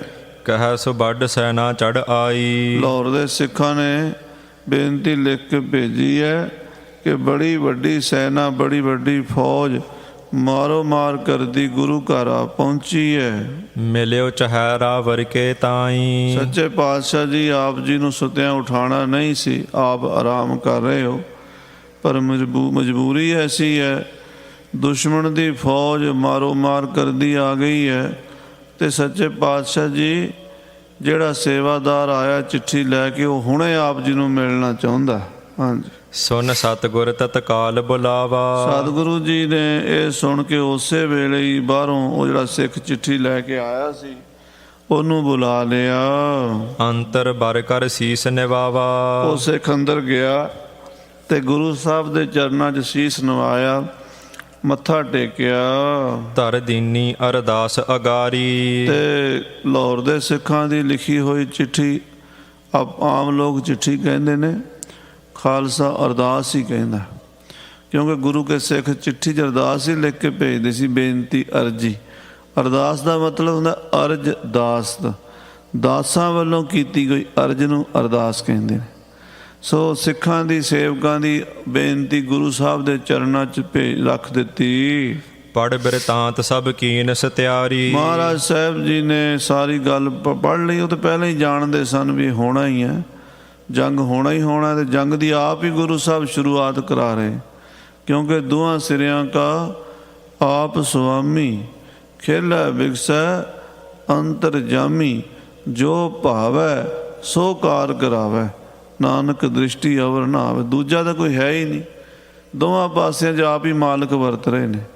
ਸੱਚੇ ਪਾਤਸ਼ਾਹ ਗੁਰੂ ਹਰਗੋਬਿੰਦ ਸਾਹਿਬ ਮੀਰੀਆਂ ਪੀਰੀਆਂ ਦੇ ਮਾਲਕ, ਉਧਰ ਬਾਦਸ਼ਾਹ ਦੇ ਮਨ ਵਿੱਚ ਵੀ ਦਵੈਸ਼ ਪੈਦਾ ਕਰਨ ਵਾਲੇ ਆਪ ਹੀ ਨੇ, ਇੱਧਰ ਸਿੱਖਾਂ ਦੇ ਮਨ 'ਚ ਜੋਸ਼ ਪੈਦਾ ਕਰਨ ਵਾਲੇ ਵੀ ਆਪ ਹੀ ਨੇ। ਆਪੇ ਮਾਰੇ ਆਪੇ ਛੋੜੈ ਆਪੇ ਦੇਵੈ ਲੈ, ਆਪਣੀ ਕੁਦਰਤ ਆਪੇ ਜਾਣੈ ਆਪੇ ਕਰਨ ਕਰੇ। ਸਾਰੇ ਕਰਨ ਕਾਰਨ ਆਪ ਹੀ ਨੇ, ਜਾਣੀ ਜਾਣ ਸਤਿਗੁਰੂ ਜਾਣਦੇ ਹਨ। ਪਠੇ ਲੋਹਗੜ੍ਹ ਕੇਤਕ ਜੋਧਾ। ਉਸੇ ਵੇਲੇ ਕੁਝ ਯੋਧਿਆਂ ਨੂੰ, ਸੂਰਮਿਆਂ ਨੂੰ ਲੋਹਗੜ੍ਹ ਸਾਹਿਬ ਭੇਜਿਆ। ਕਿਲ੍ਹਾ ਲੋਹਗੜ੍ਹ ਵਾਲੀ ਥਾਂ ਤੇ ਪਹਿਲਾਂ ਵੀ ਦਿਨੇ ਗੇੜਾ ਲਾ ਕੇ ਆਏ ਸੀ, ਕੁਝ ਫੌਜ ਦਿਨੇ ਛੱਡ ਆਏ ਸੀ। ਉੱਥੇ ਮੋਰਚਾਬੰਦੀ ਕਰੋ, ਦੀਵਾਰ ਬਣਾਓ ਤੇ ਮੋਰਚੇ ਬਣਾ ਕੇ ਸ਼ਸਤਰ ਬੰਦੂਕਾਂ ਟਿਕਾ ਕੇ ਰੱਖੋ, ਦੂਰ ਤੱਕ ਵਾਰ ਕਰਨ ਜਿਹੜੀਆਂ ਬੰਦੂਕਾਂ, ਉੱਥੇ ਭੇਜ ਦਿੱਤੀਆਂ। ਹੁਣ ਰਾਤ ਨੂੰ ਫਿਰ ਯੋਧੇ ਭੇਜੇ ਹਨ। ਰੋਕੋ ਪ੍ਰਥਮ ਹਤੋਰਿਪ ਕ੍ਰੋਧਾ। ਉਹਨਾਂ ਯੋਧਿਆਂ ਦੀ ਡਿਊਟੀ ਲਾਈ ਹੈ ਵੀ ਤੁਸੀਂ ਉੱਥੇ ਪਹਿਲਾਂ ਆਉਂਦੇ ਦੁਸ਼ਮਣ ਨੂੰ ਰੋਕਣਾ, ਉਹਦੇ ਨਾਲ ਦੋ ਦੋ ਹੱਥ ਕਰਨੇ ਨੇ, ਅੱਗੇ ਨਹੀਂ ਵਧਣ ਦੇਣਾ ਵੈਰੀ ਨੂੰ। ਪੁੰਨ ਲਵਪੁਰ ਕੇ ਸਿੱਖ ਸੋ ਬੂਝਾ। ਫਿਰ ਲਾਹੌਰ ਦੇ ਸਿੱਖ ਨੂੰ ਪੁੱਛਿਆ ਗੁਰੂ ਸਾਹਿਬ ਜੀ ਨੇ, ਕਿਤ ਲਸ਼ਕਰ ਤਵ ਆਵਤ ਸੂਝਾ। ਮਹਾਰਾਜ ਕਹਿੰਦੇ ਭਾਈ ਸਿੱਖਾ ਤੂੰ ਲਾਹੌਰ ਤੋਂ ਆਇਆ, ਤੂੰ ਕਿੱਥੋਂ ਕੁ ਵੇਖੀ ਹੈ ਫੌਜ ਤੁਰਦੀ ਹੋਈ, ਕਿੱਥੇ ਕੁ ਪਹੁੰਚੀ ਹੈ, ਕਿੰਨੀ ਕੁ ਫੌਜ ਹੈ, ਜਿੰਨਾ ਕੁ ਤੈਨੂੰ ਪਤਾ ਹੈ ਨਾ ਉਹ ਸਾਨੂੰ ਦੱਸ। ਸੁਨ ਤਿਨ ਹਾਥ ਜੋਰ ਕਰ ਕਹਿਓ। ਉਸ ਸਿੱਖ ਨੇ ਹੱਥ ਜੋੜ ਕੇ ਬੇਨਤੀ ਕੀਤੀ, ਸੰਗ ਸੈਨ ਕੇ ਮੈਂ ਮਗ ਲਹਿਓ। ਗਰੀਬ ਨਵਾਜ਼ ਜੀ, ਸੱਚੇ ਪਾਤਸ਼ਾਹ ਜੀ, ਜਦੋਂ ਫੌਜ ਨਿਕਲੀ ਮੈਂ ਵੀ ਨਾਲ ਹੀ ਨਿਕਲਿਆ। ਜਦੋਂ ਫੌਜ ਤੁਰੀ ਹੈ ਲਾਹੌਰ ਤੋਂ, ਦੁਪਹਿਰ ਦੇ ਢਲੇ ਟਾਈਮ 'ਤੇ ਤੁਰੀ ਹੈ, ਮੁਖਲਿਸ ਖਾਂ ਜਰਨੈਲ ਦੀ ਤਾਬਿਆ, ਅਤੇ ਮੈਂ ਵੀ ਨਾਲ ਹੀ ਤੁਰ ਪਿਆ ਉੱਥੋਂ, ਬਸ ਦੇਰੀ ਨਹੀਂ ਲਾਈ। ਢਰੇ ਦੁਪਹਿਰੇ ਤਹ ਤੇ ਚਲੇ। ਇਹ ਮੁਖਲਿਸ ਖਾਂ ਦੇ ਨਾਲ 7000 ਫੌਜ ਕਹਿੰਦੇ ਆ ਵੀ ਉਹ ਦੁਪਹਿਰੇ ਢਲੇ ਕੋਈ 3 ਵਜੇ, 2:30 ਵਜੇ, 3 ਵਜੇ, 4 ਵਜੇ, ਇੰਨੇ ਕੁ ਟਾਈਮ 'ਤੇ ਉੱਥੋਂ ਨਿਕਲੇ ਨੇ। ਕਈ ਹਜ਼ਾਰ ਸੁਭੱਟ ਕਲ ਮਲੇ। ਪੂਰੀ ਗਿਣਤੀ ਤਾਂ ਸਾਨੂੰ ਨਹੀਂ ਪਤਾ ਮਹਾਰਾਜ, ਕਈ ਹਜ਼ਾਰਾਂ ਦੀ ਤਾਦਾਦ ਵਿੱਚ ਫੌਜ ਹੈ, ਕੋਈ 200-400 ਬੰਦਾ ਨਹੀਂ, ਬਲਕਿ ਕਈ ਹਜ਼ਾਰ ਫੌਜੀ ਚੜ੍ਹ ਕੇ ਆ ਰਹੇ ਨੇ। ਤਿੰਨ ਕੋ ਮਗ ਮਹਿ ਲਾਗੀ ਦੇਰਾ। ਉਹ ਫੌਜ ਹੈ ਹੌਲੇ ਹੌਲੇ ਆ ਰਹੀ ਹੈ, ਤੁਰੇ ਆਉਂਦੇ ਉਹਨਾਂ ਨੂੰ ਦੇਰ ਲੱਗੀ ਹੈ, ਪਰ ਮੈਂ ਮਹਾਰਾਜ ਉਹਨਾਂ ਤੋਂ ਪਹਿਲਾਂ ਘੋੜਾ ਦੜਾ ਕੇ ਭੇਸ ਬਦਲ ਕੇ ਤੁਹਾਡੇ ਕੋਲ ਪਹੁੰਚ ਗਿਆ ਹਾਂ। ਮੈਂ ਆਇਓ ਕਰ ਬੇਗ ਵਡੇਰਾ। ਸਤਿਗੁਰੂ ਜੀ, ਮੈਂ ਬੜੇ ਬੇਗ ਨਾਲ, ਬੜੀ ਰਫਤਾਰ ਨਾਲ ਆਪ ਜੀ ਦੇ ਚਰਨਾਂ 'ਚ ਹਾਜ਼ਰ ਹੋ ਗਿਆ ਹਾਂ। ਸ਼ਾਹੋ ਸੈਨ ਭੀ ਆਈ ਜਾਨੋ। ਸੱਚੇ ਪਾਤਸ਼ਾਹ, ਜਿਵੇਂ ਮੈਂ ਆਇਆ ਨਾ, ਬਸ ਇੰਨੀ ਕੁ ਦੇਰੀ 'ਚ ਸਮਝੋ ਫੌਜ ਵੀ ਆਉਣ ਵਾਲੀ। ਘੰਟਾ ਅੱਧਾ ਘੰਟਾ ਹੀ ਫਰਕ ਪੈਣਾ, ਉਹ ਵੀ ਘੋੜਿਆਂ 'ਤੇ, ਮੈਂ ਵੀ ਘੋੜਿਆਂ 'ਤੇ। ਮੈਂ ਘੋੜੇ 'ਤੇ ਜਿਹੜਾ ਤੇਜ਼ ਇਕੱਲਾ ਸੀ, ਮੈਂ ਦੌੜ ਆਇਆ। ਉਹ ਥੋੜ੍ਹਾ ਜਿਹਾ ਇੱਕ ਲਾਰਾ ਬੰਨ੍ਹ ਕੇ ਆ ਰਹੇ ਨੇ, ਇਸ ਕਰਕੇ ਉਹਨਾਂ ਨੂੰ ਥੋੜ੍ਹੀ ਦੇਰ ਲੱਗੀ ਹੈ, ਬਹੁਤੀ ਦੇਰ ਨਹੀਂ ਲੱਗਣੀ। ਬਸ ਘੰਟਾ 2 ਘੰਟਾ 4 ਘੰਟੇ ਦੇ ਅੰਦਰ ਅੰਦਰ ਸਵੇਰ ਹੋਣ ਤੋਂ ਪਹਿਲਾਂ, ਦਿਨ ਚੜ੍ਹਨ ਤੋਂ ਪਹਿਲਾਂ ਫੌਜ ਅੰਮ੍ਰਿਤਸਰ ਜ਼ਰੂਰ ਪਹੁੰਚ ਜਾਏਗੀ। ਦਿੜ ਹੂਜਾ ਹੈ ਗੁਰ ਬਿਲਮ ਨ ਠਾਨੋ। ਇਹ ਸਤਿਗੁਰੂ ਜੀ ਆਪ ਆਪਣੇ ਮੋਰਚੇ ਬੰਦੇ ਪੱਕੇ ਕਰ ਲਓ, ਦੇਰੀ ਨਾ ਕਰੋ। ਆਪਣਾ ਜੋ ਬਚਾਅ ਹੈ, ਦੁਸ਼ਮਣ ਨਾਲ ਕਿਵੇਂ ਨਜਿੱਠਣਾ, ਮੋਰਚਾਬੰਦੀ ਕਿਵੇਂ ਕਰਨੀ ਹੈ, ਲੜਾਈ ਦੀ ਕੀ ਤਰਤੀਬ ਹੋਣੀ ਹੈ, ਇਹ ਤੁਸੀਂ ਜਾਣੋ ਤੇ ਆਪ ਜੀ ਆਪਣੀ ਤਿਆਰੀ ਕਰ ਲਓ। ਖੁਸ਼ੀ ਕਰੀ ਸਿੱਖ ਪਰ ਤਿਸ ਕਾਲ। ਸਿੱਖ ਦੀ ਬੇਨਤੀ ਸੁਣ ਕੇ ਮਹਾਰਾਜ ਦਇਆ ਦੇ ਘਰ 'ਚ ਆਏ। ਉਸ ਸਿੱਖ ਤੇ ਬੜੀ ਖੁਸ਼ੀ ਕੀਤੀ, ਕਹਿਣ ਲੱਗੇ ਸਿੱਖਾ ਤੂੰ ਆਪਣਾ ਫਰਜ਼ ਨਿਭਾ ਦਿੱਤਾ। ਸਿੱਖ ਉਹੀ ਹੈ ਸਾਧ ਸੰਗਤ ਜਿਹੜਾ ਗੁਰੂ ਘਰ ਦਾ ਭਲਾ ਸੋਚੇ, ਗੁਰੂ ਦੇ ਨਿਸ਼ਾਨ ਝੂਲਦੇ ਰਹਿਣ, ਗੁਰੂ ਕੇ ਦੀਵਾਨ ਲੱਗਦੇ ਰਹਿਣ, ਗੁਰੂ ਕਾ ਖਾਲਸਾ ਗੱਜਦਾ ਰਵੇ। ਜਿਹਦੇ ਮਨ 'ਚ ਇਹ ਚਾਹਨਾ ਨਾ, ਉਹ ਗੁਰੂ ਕਾ ਸਿੱਖ ਹੈ ਅਤੇ ਗੁਰੂ ਉੱਤੇ ਖੁਸ਼ੀ ਕਰਦਾ। ਅਤੇ ਜਿਹੜਾ ਗੁਰੂ ਘਰ ਦਾ ਖਾ ਕੇ ਗੁਰੂ ਦੀ ਘਰ ਦੀਆਂ ਬੁਰੀਆਂ ਸੋਚਦਾ, ਉਹਦਾ ਇੱਥੇ ਵੀ ਭਲਾ ਨਹੀਂ, ਉਹਦਾ ਅੱਗੇ ਵੀ ਭਲਾ ਨਹੀਂ। ਸਾਧ ਸੰਗਤ ਜੀ ਸੱਚੇ ਪਾਤਸ਼ਾਹ ਮਹਾਰਾਜ ਸਿੱਖ 'ਤੇ ਬੜੇ ਖੁਸ਼ ਹੋਏ, ਕਹਿਣ ਲੱਗੇ ਸਿੱਖਾ ਤੂੰ ਨਿਹਾਲ ਹੈ। ਹਾਂਜੀ, ਕਿਰਪਾ ਦ੍ਰਿਸ਼ਟਤਾ ਕਰਿਓ ਨਿਹਾਲ। ਮਿਹਰ ਦੀ ਦ੍ਰਿਸ਼ਟੀ ਕਰਕੇ ਨਿਹਾਲ ਕਰ ਦਿੱਤਾ ਸੱਚੇ ਪਾਤਸ਼ਾਹ ਜੀ ਨੇ। ਬਾਹਰ ਲੋਹਗੜ੍ਹ ਤੇ ਸਿੱਖ ਆਇਓ। ਫਿਰ ਸਾਧ ਸੰਗਤ ਜੀ ਲੋਹਗੜ੍ਹ ਤੋਂ ਗੁਰੂ ਕਾ ਸਿੱਖ ਆਇਆ, ਜਿਹੜਾ ਖਬਰ ਲੈ ਕੇ ਆਇਆ ਗੁਰੂ ਸਾਹਿਬ ਕੋਲ। ਉਤ ਲਾਵਤ ਨੇ ਬਾਕ ਸੁਨਾਇਓ। ਉਹ ਸਿੱਖ ਨੇ ਆਉਂਦਿਆਂ ਹੀ ਗੁਰੂ ਸਾਹਿਬ ਨੂੰ ਦੱਸਿਆ, ਕਿਰਪਾ ਸਿੰਧ ਲਸ਼ਕਰ ਵੱਡ ਆਵਾ। ਇਹ ਕਿਰਪਾ ਦੇ ਸਮੁੰਦਰ ਸਤਿਗੁਰੂ ਜੀ ਦੁਸ਼ਮਣ ਦੀ ਫੌਜ ਆ ਗਈ ਹੈ।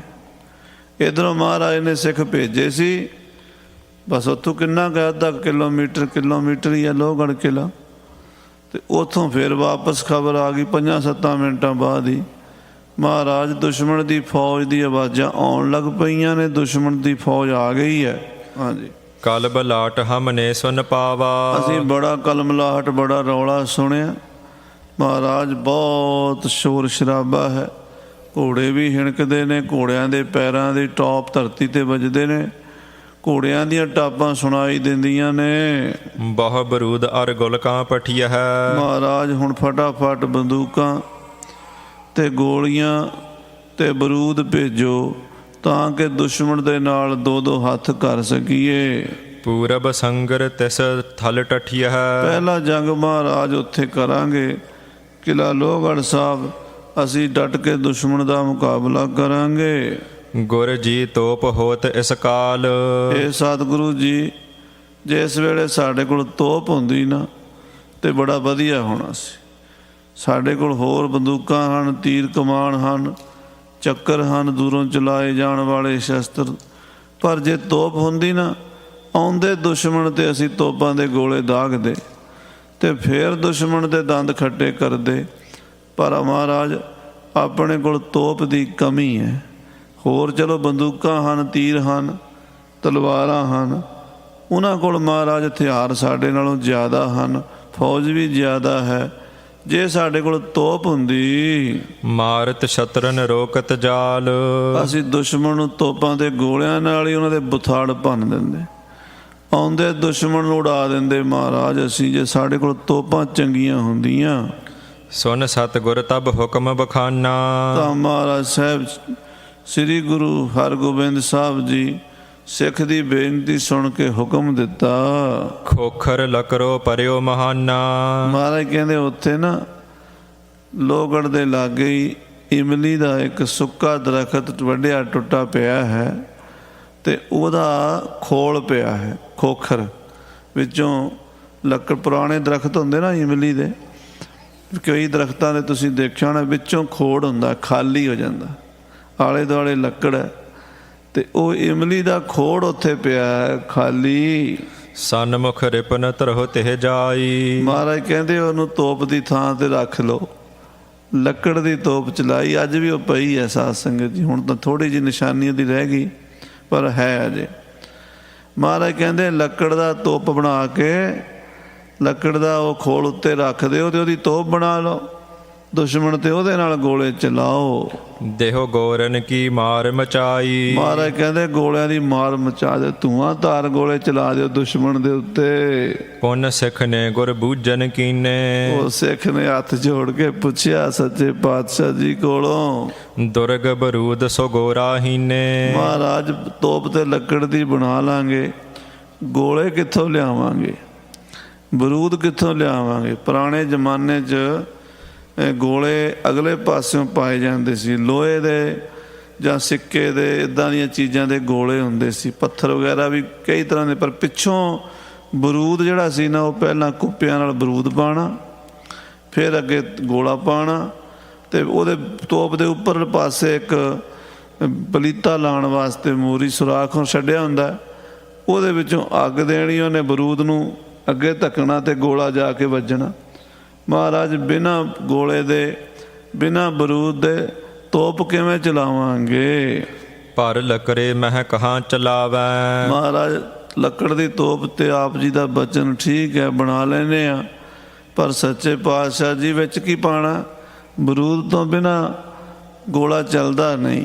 ਹਾਂਜੀ, ਮ੍ਰਿਗ ਤਾਂ ਨਹੀਂ ਹੇਰ ਡਰ ਪਾਵੈ। ਮਹਾਰਾਜ ਉਹ ਬੜੇ ਨਾਮੀ ਯੋਧੇ ਨੇ, ਪਠਾਨ ਨੇ, ਮੁਗਲ ਨੇ, ਸਰਕਾਰੀ ਅਫਸਰ ਨੇ, ਜੰਗਾਂ ਦੇ ਮਾਹਰ ਨੇ। ਉਹ ਕੋਈ ਹਿਰਨ ਤਾਂ ਹੈ ਨਹੀਂ ਜਿਹੜੇ ਸਾਡੇ ਖੜਾਕੇ ਨਾਲ ਚਲੇ ਜਾਣਗੇ। ਉਹ ਬੰਦੇ ਨੇ, ਉਹਨਾਂ ਨੂੰ ਪਤਾ ਵੀ ਇਹ ਤੋਪ ਲੱਕੜ ਦੀ ਹੈ, ਤੋਪਾਂ ਨੂੰ ਡਰਾਵਾ ਤਾਂ ਨਹੀਂ ਦੇਣਾ, ਚਲਾਣੀ ਪੈਣੀ ਹੈ।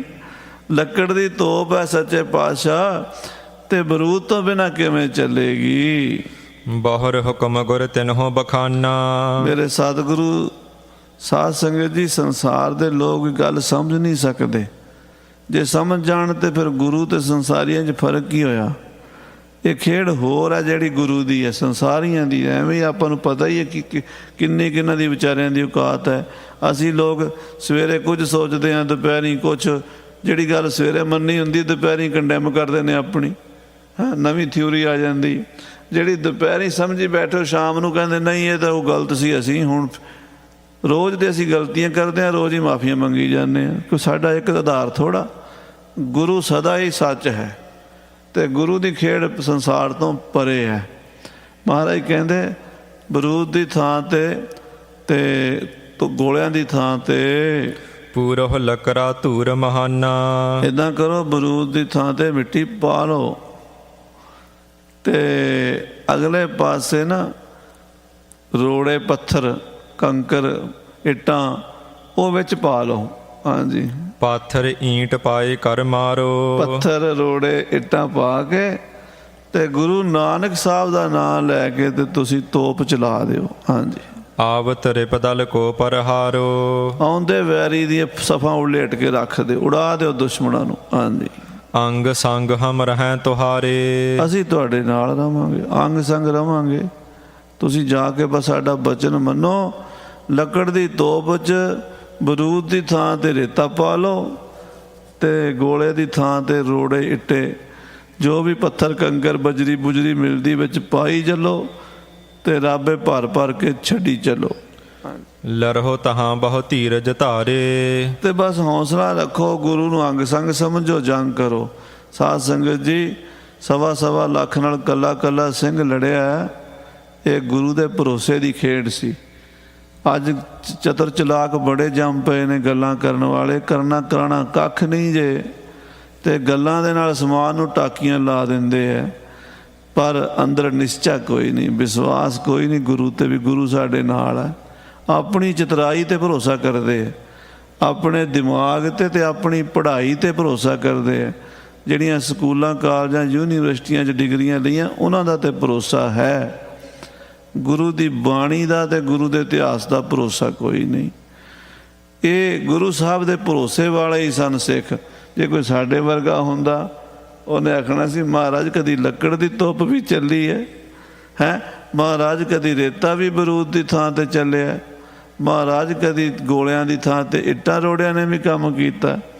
ਪਰ ਉਹਨਾਂ ਨੂੰ ਪਤਾ ਸੀ ਕਿ ਕੁੱਲ ਸ੍ਰਿਸ਼ਟੀ 'ਚ ਜੋ ਕੁਝ ਹੋ ਰਿਹਾ ਇਹਨਾਂ ਦੇ ਹੁਕਮ ਨਾਲ ਹੋ ਰਿਹਾ। ਜੇ ਬਰੂਦ ਨੂੰ ਵੀ ਸਾਧ ਸੰਗਤ ਜੀ ਅਸੀਂ ਜਾਣਦੇ ਹੀ ਹਾਂ, ਬਰੂਦ ਕੀ ਹੈ? ਬਰੂਦ ਵੀ ਮਿੱਟੀ 'ਚੋਂ ਹੀ ਪੈਦਾ ਹੋਇਆ। ਬਰੂਦ ਕਿੱਥੋਂ ਪੈਦਾ? ਬਰੂਦ ਵੀ ਇੱਕ ਮਿੱਟੀ ਹੈ। ਆ ਜੋ ਕੁਝ ਵੀ ਹੈ ਇੱਕ ਮਿੱਟੀ ਹੈ। ਆਖੋ ਸ੍ਰੀ ਵਾਹਿਗੁਰੂ। ਸੋਨਾ ਵੀ ਤੇ ਮਿੱਟੀ ਹੈ, ਉਹ ਪੀਲੇ ਰੰਗ ਦਾ, ਉਹਦੀ ਚਮਕ ਜ਼ਿਆਦਾ ਹੈ, ਪਰ ਹੈ ਤੇ ਮਿੱਟੀ 'ਚ ਹੀ। ਉਹ ਅਕਾਲ ਪੁਰਖ ਦੀ ਖੇਡ ਹੈ। ਉਹ ਜਿਹੜਾ ਇਹਨੂੰ ਮਿੱਟੀ ਨੂੰ ਸੋਨਾ ਬਣਾ ਸਕਦਾ, ਜਿਹੜਾ ਪੱਥਰਾਂ ਨੂੰ ਹੀਰੇ ਬਣਾ ਸਕਦਾ, ਉਹ ਮਿੱਟੀ ਨੂੰ ਬਰੂਦ ਬਣਾ ਸਕਦਾ। ਉਹ ਮੀਰੀ ਪੀਰੀ ਦਾ ਮਾਲਕ ਧੰਨ ਗੁਰੂ ਹਰਗੋਬਿੰਦ ਸਾਹਿਬ ਸੱਚੇ ਪਾਤਸ਼ਾਹ ਸ੍ਰੀ ਗੁਰੂ ਹਰਗੋਬਿੰਦ ਸਾਹਿਬ, ਉਹਨਾਂ ਦੇ ਬਚਨ 'ਤੇ ਭਰੋਸਾ ਕਰਨਾ, ਸਿੱਖ ਬਚਨ ਮੰਨਣਗੇ ਹੁਣ। ਹਾਂਜੀ। ਸੁਨ ਬਿਸਮੇ ਸਿੱਖ ਧਾਏ ਪਹੁੰਚੇ। ਮਹਾਰਾਜ ਦੇ ਬਚਨ ਸੁਣ ਕੇ ਬਿਸਮਾਦ ਵਿੱਚ ਆ ਗਏ, ਜਾ ਪਹੁੰਚੇ ਉੱਥੇ ਮੈਦਾਨ ਜੰਗ ਵਿੱਚ। ਹਾਂਜੀ। ਲਕਰੋ ਧਰਿਓ ਉਠਾਏ ਸੋ ਉੱਚੇ। ਉਹਨਾਂ ਨੇ ਇਮਲੀ ਦਾ ਉਹ ਲੱਕੜਾ ਲਿਆਂਦਾ ਕਿਧਰੋਂ, ਜਿੱਥੇ ਪਿਆ ਸੀਗਾ, ਉਹਨੂੰ ਲਿਆ ਕੇ ਉੱਚੀ ਥਾਂ 'ਤੇ, ਉਹ ਜਿਹੜੀ ਕਿਲੇ ਦੀ ਦੀਵਾਰ ਬਣਾਈ ਸੀ ਨਾ, ਉਹਦੀ ਦੀਵਾਰ ਦੇ ਉੱਤੇ ਜਾ ਕੇ ਰੱਖਿਆ। ਸਪਾਟਾਂ ਲਾਈਆਂ ਉਹਨੂੰ। ਲੱਕੜ ਦੀ ਤੋਪ ਤਿਆਰ ਕਰ ਰਹੇ ਨੇ, ਉਹ ਵੀ ਅੱਧੀ ਰਾਤ ਦੇ ਸਮੇਂ। ਉਧਰੋਂ ਦੁਸ਼ਮਣ ਆ ਗਿਆ, ਇੱਧਰੋਂ ਫੌਜਾਂ ਤਿਆਰ ਹੋ ਰਹੀਆਂ ਨੇ, ਤੋਪਾਂ ਬਣ ਰਹੀਆਂ ਨੇ। ਹਾਂਜੀ। ਪੂਰ ਧੂਰ ਸੋ ਠੋਕਨ ਕਰੀ। ਤੇ ਸਾਧ ਸੰਗਤ ਜੀ ਪਹਿਲਾਂ ਉਹਦੇ 'ਚ ਰੇਤਾ ਪਾਇਆ, ਧੂੜ ਪਾਈ ਹੈ ਚੁੱਕ ਕੇ। ਅਗਨੀ ਤਬਹਿ ਪਲੀਤਾ ਧਰੀ। ਤੇ ਅਗਲੇ ਪਾਸੇ ਪਾ ਕੇ ਰੋੜੇ, ਇੱਟੇ, ਪੱਥਰ, ਕੰਕਰ, ਗੋਲਿਆਂ ਦਾ ਕੰਮ ਵੀ ਕਰ ਲਿਆ ਤੇ ਬਰੂਦ ਦਾ ਵੀ ਕਰ ਲਿਆ। ਤੇ ਪਲੀਤਾ ਲਾ ਕੇ ਸ੍ਰੀ ਗੁਰੂ ਨਾਨਕ ਦੇਵ ਜੀ ਮਹਾਰਾਜ, ਸ੍ਰੀ ਗੁਰੂ ਅੰਗਦ ਦੇਵ ਜੀ ਮਹਾਰਾਜ, ਸ੍ਰੀ ਗੁਰੂ ਅਮਰਦਾਸ ਮਹਾਰਾਜ, ਗੁਰੂ ਰਾਮਦਾਸ, ਗੁਰੂ ਅਰਜਨ ਦੇਵ, ਗੁਰੂ ਹਰਗੋਬਿੰਦ ਸਾਹਿਬ ਨੂੰ ਯਾਦ ਕਰਕੇ ਨਾ ਪਲੀਤਾ ਤੁਖਾ ਦਿੱਤਾ ਹੈ। ਛੁਟੀ ਤੋਪ ਸਮ ਅਵਨ ਹਲਾਈ। ਅੱਧੀ ਰਾਤ ਨੂੰ ਸ੍ਰੀ ਅੰਮ੍ਰਿਤਸਰ ਸਾਹਿਬ ਦੇ ਵਿੱਚੋਂ ਦੁਸ਼ਮਣ ਦੇ ਸੋਚੀ ਬੈਠਾ ਸੀ ਵੀ ਇਹ ਸੁੱਤੇ ਪਏ ਹੋਣਗੇ, ਅਸੀਂ ਜਾਂਦਿਆਂ ਫੜ ਲੈਣੇ ਨੇ, ਤੇ ਸਵੇਰ ਨੂੰ ਤੇ ਅਸੀਂ ਗੁਰੂ ਹਰਗੋਬਿੰਦ ਸਾਹਿਬ ਨੂੰ ਪਿੰਜਰੇ 'ਚ ਪਾ ਕੇ ਲਾਹੌਰ ਵੀ ਲੈ ਜਾਣਾ। ਪਰ ਵਿਚਾਰੇ ਵੇਖਦੇ ਰਹਿ ਗਏ। ਜਦੋਂ ਪਹਿਲਾ ਫੈਰ ਤੋਪ ਦਾ ਪਿਆ, ਵਿੱਚੋਂ ਦਰਜਨਾਂ ਦੇ ਹਿਸਾਬ ਨਾਲ ਘੋੜੇ ਤੇ ਜਵਾਨ ਉੱਡ ਗਏ ਤੇ ਧਰਤੀ ਹਿੱਲ ਗਈ, ਧਮਕ ਪਈ, ਦੁਸ਼ਮਣ ਦਾ ਦਿਲ ਦਹਿਲ ਗਿਆ। ਹਾਂਜੀ। ਮਨਹੁ ਗਾਂਜ ਮੰਡਪ ਕੜਕਾਈ। ਏਦਾਂ ਉਹ ਤੋਪ ਚੱਲੀ ਮਾਨੋ ਆਕਾਸ਼ ਤੋਂ ਬਿਜਲੀ ਕੜਕੀ ਹੋਵੇ। ਜਿਵੇਂ ਬਿਜਲੀ ਕੜਕਦੀ ਹੈ ਨਾ ਤੇ ਧਰਤੀ ਹਿਲਾ ਦਿੰਦੀ ਹੈ, ਕੰਨ ਪਾੜ ਦਿੰਦੀ ਹੈ। ਲੱਕੜ ਦੀ ਤੋਪ ਇਉਂ ਚੱਲੀ ਹੈ ਤੇ ਗੁਰੂ ਕੀ ਕਲਾ ਪ੍ਰਤੱਖ ਵਰਤੀ ਹੈ। ਹੋਤੇ ਲੋਹਗੜ੍ਹ ਮਹਿ ਪਟ ਜੇਤੇ। ਕਿਲਾ ਲੋਹਗੜ੍ਹ ਸਾਹਿਬ ਵਿੱਚ ਜਿੰਨੇ ਵੀ ਯੋਧੇ ਸਿੰਘ ਸਨ ਗੁਰੂ ਦੀ ਫੌਜ ਦੇ, ਬਿਸਮਤ ਭਏ ਹਰਖ ਧਰ ਤੇਤੇ। ਉਹ ਵੀ ਬੜੇ ਹੈਰਾਨ ਹੋਏ। ਗੁਰੂ ਦਾ ਕੌਤਕ ਪ੍ਰਤੱਖ ਵਰਤਿਆ ਵੇਖ ਕੇ ਬਿਸਮਾਦ ਵਿੱਚ ਆ ਗਏ ਤੇ ਕਹਿਣ ਲੱਗੇ, ਧੰਨ ਗੁਰੂ ਹਰਗੋਬਿੰਦ ਸਾਹਿਬ ਮਹਾਰਾਜ, ਧੰਨ ਤੁਸੀਂ, ਅਣਹੋਣੀ ਨੂੰ ਹੋਣੀ ਕਰ ਸਕਦੇ ਹੋ। ਹਾਂਜੀ। ਚੜੀ ਚੌਂਪ ਚਿੱਤ ਭਾਰ ਭਰ ਤਾਹੀਂ। ਉਤਸ਼ਾਹ ਵੱਧ ਗਿਆ, ਹੌਸਲਾ ਵੱਧ ਗਿਆ ਵੀ ਇਸ ਤੋਂ ਵੱਧ ਕੀ ਹੋਰ ਕੀ ਦੇਖਣਾ ਜੇ ਮਿੱਟੀ ਦੇ ਨਾਲ ਤੇ ਲੱਕੜ ਦੀਆਂ ਤੋਪਾਂ ਨਾਲ ਦੁਸ਼ਮਣ ਦੇ ਦੰਦ ਖੱਟੇ ਕਰ ਸਕਦਾ ਗੁਰੂ, ਤੇ ਫਿਰ ਇਹ ਦੁਸ਼ਮਣ ਕੋਈ ਚੀਜ਼ ਨਹੀਂ ਸਾਡੇ ਸਾਹਮਣੇ, ਫੂਕਾ ਮਾਰ ਕੇ ਉਡਾ ਦਿਆਂਗੇ। ਸ਼ੋਰਹਿ ਗੋਰੇ ਹੋਏ ਗਿਰ ਜਾਹੀ। ਕਹਿੰਦੇ ਸਿੱਖ ਫਟਾਫਟ ਤੋਪ ਨੂੰ ਭਰਨ ਲੱਗੇ। ਉਹ ਲੱਕੜ ਦੀ ਤੋਪ ਭਰਦੇ ਨੇ, ਨਾਲ ਦੀ ਨਾਲ ਦੂਜਾ ਗੋਲਾ ਦਾਗ ਦਿੰਦੇ ਨੇ, ਤੀਜਾ ਗੋਲਾ ਦਾਗ ਦਿੰਦੇ ਨੇ। ਉਹ ਤੋਪ ਵੀ ਪਤਾ ਨਹੀਂ ਕਿਵੇਂ ਬਿਜਲੀ ਤਰ੍ਹਾਂ ਕੜਕਦੀ ਹੈ ਤੇ ਦੁਸ਼ਮਣ ਦੀਆਂ ਸਫਾਂ ਵਲੇਟਦੀ ਹੈ। ਸ਼ਾਹ ਹੁਸੈਨ ਵੱਡ ਕਪਟ ਅਰੰਭਾ। ਬਾਦਸ਼ਾਹ ਦੀ ਫੌਜ ਨੇ, ਮੁਖਲਿਸ ਖਾਨ ਦੀ ਫੌਜ ਨੇ ਮਨ 'ਚ ਕਪਟ ਸੋਚਿਆ ਸੀ, ਬੇਈਮਾਨੀ ਸੀ। ਸਤਿਗੁਰਾਂ ਦੀ ਫੌਜ ਸੁੱਤੀ ਹੋਣੀ ਹੈ, ਅਸੀਂ ਜਾ ਕੇ ਮਾਰ ਦਿਆਂਗੇ ਸਿੱਖਾਂ ਨੂੰ, ਸੁੱਤੇ ਪਏ ਦੱਬ ਲਾਂਗੇ, 6ਵੇਂ ਪਾਤਸ਼ਾਹ ਨੂੰ ਸੁੱਤਿਆਂ ਗ੍ਰਿਫਤਾਰ ਕਰ ਲਾਂਗੇ, ਬੰਨ੍ਹ ਕੇ ਪਿੰਜਰੇ 'ਚ ਪਾ ਕੇ ਹੱਥ ਕੜੀਆਂ ਲਾ ਕੇ ਬਾਦਸ਼ਾਹ ਕੋਲ ਪੇਸ਼ ਕਰ ਦਿਆਂਗੇ। ਆ ਇੱਕ ਚੁਟਕੀ ਦਾ ਕੰਮ ਹੈ ਸਾਡਾ, ਇਹ ਸੋਚ ਕੇ ਆਏ ਸੀ। ਕਿਮ ਸਿੱਧ ਹੋਈ ਮਾਨ ਅਚੰਬਾ। ਫਿਰ ਹੈਰਾਨ ਹਨ, ਇਹਨਾਂ ਨੂੰ ਪਤਾ ਕਿਵੇਂ ਲੱਗ ਗਿਆ ਵੀ ਅਸੀਂ ਆ ਰਹੇ ਹਾਂ? ਅਸੀਂ ਤਾਂ ਖਬਰ ਨਿਕਲ ਨਹੀਂ ਦਿੱਤੀ, ਅਸੀਂ ਤਾਂ ਬਹੁਤ ਛੇਤੀ ਕੀਤੀ, ਲਾਹੌਰ ਤੋਂ ਨਿਕਲੇ ਹਾਂ। ਬਈ ਕਿਸੇ ਨੂੰ ਉਹਨਾਂ ਦਿਨਾਂ 'ਚ ਸਾਧ ਸੰਗਤ ਜੀ ਕਿਹੜਾ ਟੈਲੀਫੋਨ ਹੁੰਦੇ ਸੀ, ਉਦੋਂ ਤਾਂ ਵੱਧ ਤੋਂ ਵੱਧ ਇਹ ਸੀ ਵੀ ਕੋਈ ਖਬਰ ਪਹੁੰਚਾਈ ਜਾਵੇ। ਉਹ ਹੈਰਾਨ ਨੇ ਵੀ ਗੁਰੂ ਕੋਲ ਖਬਰ ਪਹੁੰਚ ਕਿਵੇਂ ਗਈ ਹੈ।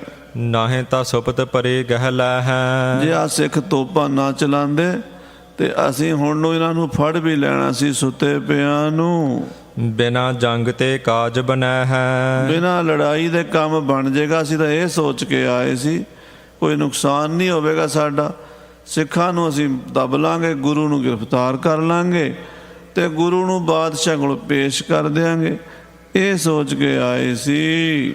ਭੋਰ ਹੋਤ ਗੁਰ ਬਾਜ ਸਮੇਤ। ਸਵੇਰ ਹੁੰਦਿਆਂ ਨੂੰ ਗੁਰੂ ਨੂੰ ਤੇ ਬਾਦਸ਼ਾਹ ਦੇ ਬਾਜ ਨੂੰ ਲੈ ਜਾਾਂਗੇ, ਗੁਰੂ ਹਰਗੋਬਿੰਦ ਨੂੰ ਬਾਦਸ਼ਾਹ ਦੇ ਦਰਬਾਰ 'ਚ ਪੇਸ਼ ਕਰਾਂਗੇ ਤੇ ਬਾਦਸ਼ਾਹ ਦਾ ਬਾਜ ਬਾਦਸ਼ਾਹ ਦੇ ਹਵਾਲੇ ਕਰਾਂਗੇ, ਇਨਾਮ ਪਾਵਾਂਗੇ। ਗਹਿਲੇ ਚਾਲਤ ਅਨੰਦ ਸਮੇਤ। ਅਸੀਂ ਤਾਂ ਇਹ ਸੋਚ ਕੇ ਆਏ ਸੀ ਵੀ ਗੁਰੂ ਨੂੰ ਤੇ ਬਾਜ ਨੂੰ ਲੈ ਜਾਵਾਂਗੇ ਤੇ ਗੁਰੂ ਨੂੰ ਕੈਦ ਵਿੱਚ ਸੁੱਟਾਂਗੇ, ਸਜ਼ਾ ਮਿਲੇਗੀ ਗੁਰੂ ਨੂੰ ਤੇ ਬਾਜ ਬਾਦਸ਼ਾਹ ਦਾ ਬਾਦਸ਼ਾਹ ਨੂੰ ਮਿਲੇਗਾ, ਸਾਨੂੰ ਇਨਾਮ ਮਿਲਣਗੇ। ਸੋ ਨਹਿ ਦਗਾ ਭਇਓ ਸੁਧ ਪਾਈ। ਕਹਿੰਦੇ ਉਹ ਸਾਡਾ ਦਾਅ ਤੇ ਚੱਲਿਆ ਨਹੀਂ, ਉਸੇ ਧੋਖਾ ਜਿਹੜਾ ਕਰਨਾ ਚਾਹੁੰਦੇ ਸੀ ਉਹ ਤੇ ਹੋ ਨਹੀਂ ਸਕਿਆ। ਗੁਰੂ ਨੂੰ ਖਬਰ ਮਿਲ ਗਈ ਹੈ, ਅਸੀਂ ਤਾਂ ਇੰਨੀ ਛੇਤੀ ਨਾ ਆਏ ਸੀ ਵੀ ਗੁਰੂ ਨੂੰ ਪਤਾ ਨਾ ਚੱਲੇ। ਜਿਨਹੁ ਅਗਾਰੀ ਤੋਪ ਚਲਾਈ। ਹਾਂ, ਅੱਗੋਂ ਇਹਨਾਂ ਨੇ ਤੋਪਾਂ ਦਾਗ ਦਿੱਤੀਆਂ ਨੇ, ਇਹ ਤਾਂ ਅੱਗੋਂ ਤੋਪਾਂ ਚਲਾਉਣ ਲੱਗ ਪਏ ਨੇ ਤੇ ਪੂਰੀ ਤਿਆਰੀ ਨਾਲ ਸਾਡਾ ਮੁਕਾਬਲਾ ਕਰ ਰਹੇ ਨੇ। ਅਬ ਧੌਂਸਨ ਪਰ ਚੋਬ ਹਨੀਜਾ।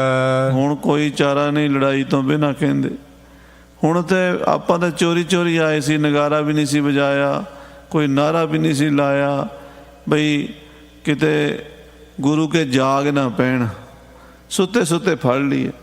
ਪਰ ਗੁਰੂ ਕੇ ਤਾਂ ਅੱਗੋਂ ਤੋਪਾਂ ਦਾਗਦੇ ਨੇ, ਕਹਿੰਦੇ ਹੁਣ ਤਾਂ ਫਿਰ ਲੜਨਾ ਹੀ ਪੈਣਾ, ਹੁਣ ਨਗਾਰਿਆਂ ਤੇ ਚੋਭਾਂ ਮਾਰੋ ਤੇ ਸਾਹਮਣੇ ਹੋ ਕੇ ਲੜੀਏ। ਪਰ ਹੈ ਜੰਗ ਗਾਢੋ ਸੁਧ ਦੀਜੈ। ਕਹਿੰਦੇ ਗੁਰੂ ਨਾਲ ਜੰਗ ਕਰੀਏ, ਹੁਣ ਤਾਂ ਫਿਰ ਲਲਕਾਰ ਕੇ ਲੜਨਾ ਪੈਣਾ। ਹੁਣ ਲੁਕ ਛੁਪ ਕੇ ਜਾਂ ਗੁਰੂ ਨੂੰ ਧੋਖੇ ਨਾਲ ਫੜਨ ਵਾਲੀ ਗੱਲ ਤਾਂ ਰਹਿ ਗਈ, ਹੁਣ ਤਾਂ ਲੜਾਈ ਹੋਵੇਗੀ, ਮਾਰ ਮਰਈਆ ਹੋਵੇਗਾ, ਅਸੀਂ ਉਹਨਾਂ ਦੇ ਬੰਦੇ ਮਾਰਾਂਗੇ, ਉਹ ਸਾਡੇ ਮਾਰਨਗੇ, ਫਿਰ ਅਸੀਂ ਗੁਰੂ ਨੂੰ ਫੜ ਲਵਾਂਗੇ। ਹੁਣ ਇਉਂ ਸੋਚਣ ਲੱਗ ਪਏ ਨੇ ਸਰਕਾਰੀ ਅਫਸਰ। ਇਮ ਉਰ ਤੇ ਸਭ ਕਪਟ ਨਿਵਾਰਾ।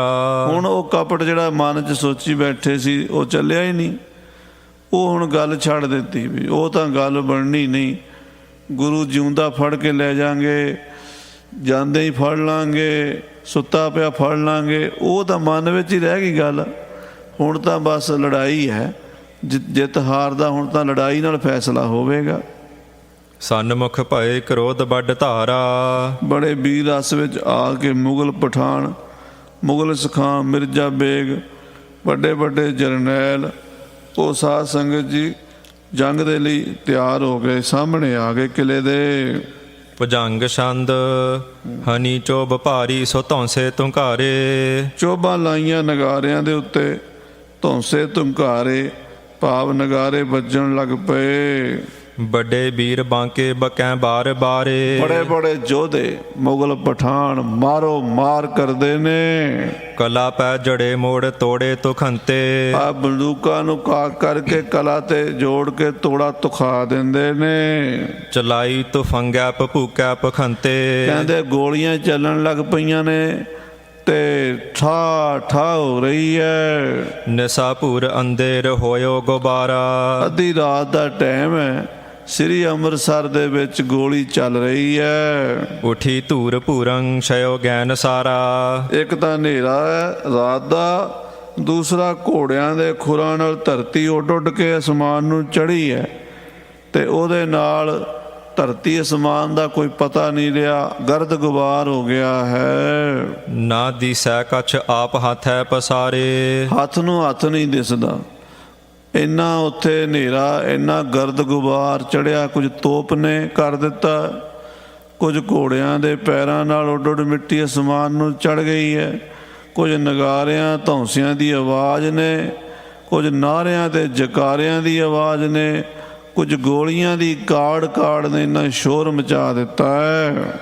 ਪਲੀਤਾ ਪਖੇਤੇ ਮਲੀਨੰ ਨਿਹਾਰੇ। ਕਹਿੰਦੇ ਸਿਰਫ ਤੇ ਸਿਰਫ ਜਦੋਂ ਬੰਦੂਕ ਦਾ ਪਲੀਤਾ ਧੁਖਦਾ, ਗੋਲੀ ਚੱਲਦੀ ਹੈ, ਉਸ ਵੇਲੇ ਮਾੜਾ ਜਿਹਾ ਚਮਕਾਰ ਹੁੰਦਾ, ਮਾੜੀ ਜੀ ਅੱਗ ਦਿਸਦੀ ਹੈ, ਉੱਦਾਂ ਕੁਛ ਨਹੀਂ ਦਿਸਦਾ।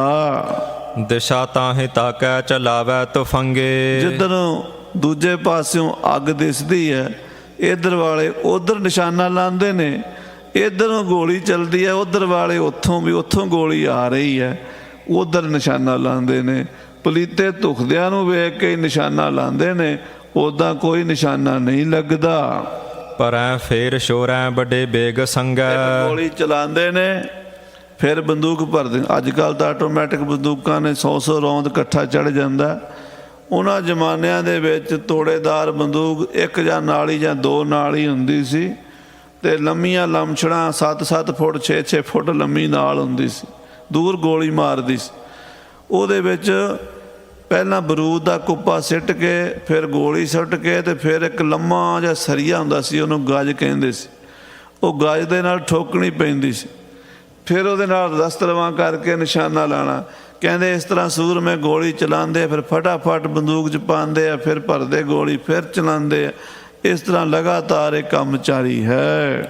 ਕੜਾ ਕਾੜ ਨਾਦੰ ਉਠਿਓ ਏਕ ਬਾਰੀ। ਕਾੜ ਕਾੜ ਮਚ ਗਈ ਦੋਵਾਂ ਪਾਸਿਆਂ ਤੋਂ ਗੋਲੀਆਂ ਦੀ। ਇਤੇ ਲੋਹ ਕੋਟੰਗ ਬਕੈ ਮਾਰ ਮਾਰੀ। ਇਧਰ ਕਿਲਾ ਲੋਹਗੜ੍ਹ ਵਿੱਚ ਸਿੱਖ ਸਤਿ ਸ੍ਰੀ ਅਕਾਲ ਦੇ ਜਕਾਰੇ ਕਰ ਗਜਾਂਦੇ ਆ, ਮਾਰੋ ਮਾਰ ਕਰਦੇ ਆ।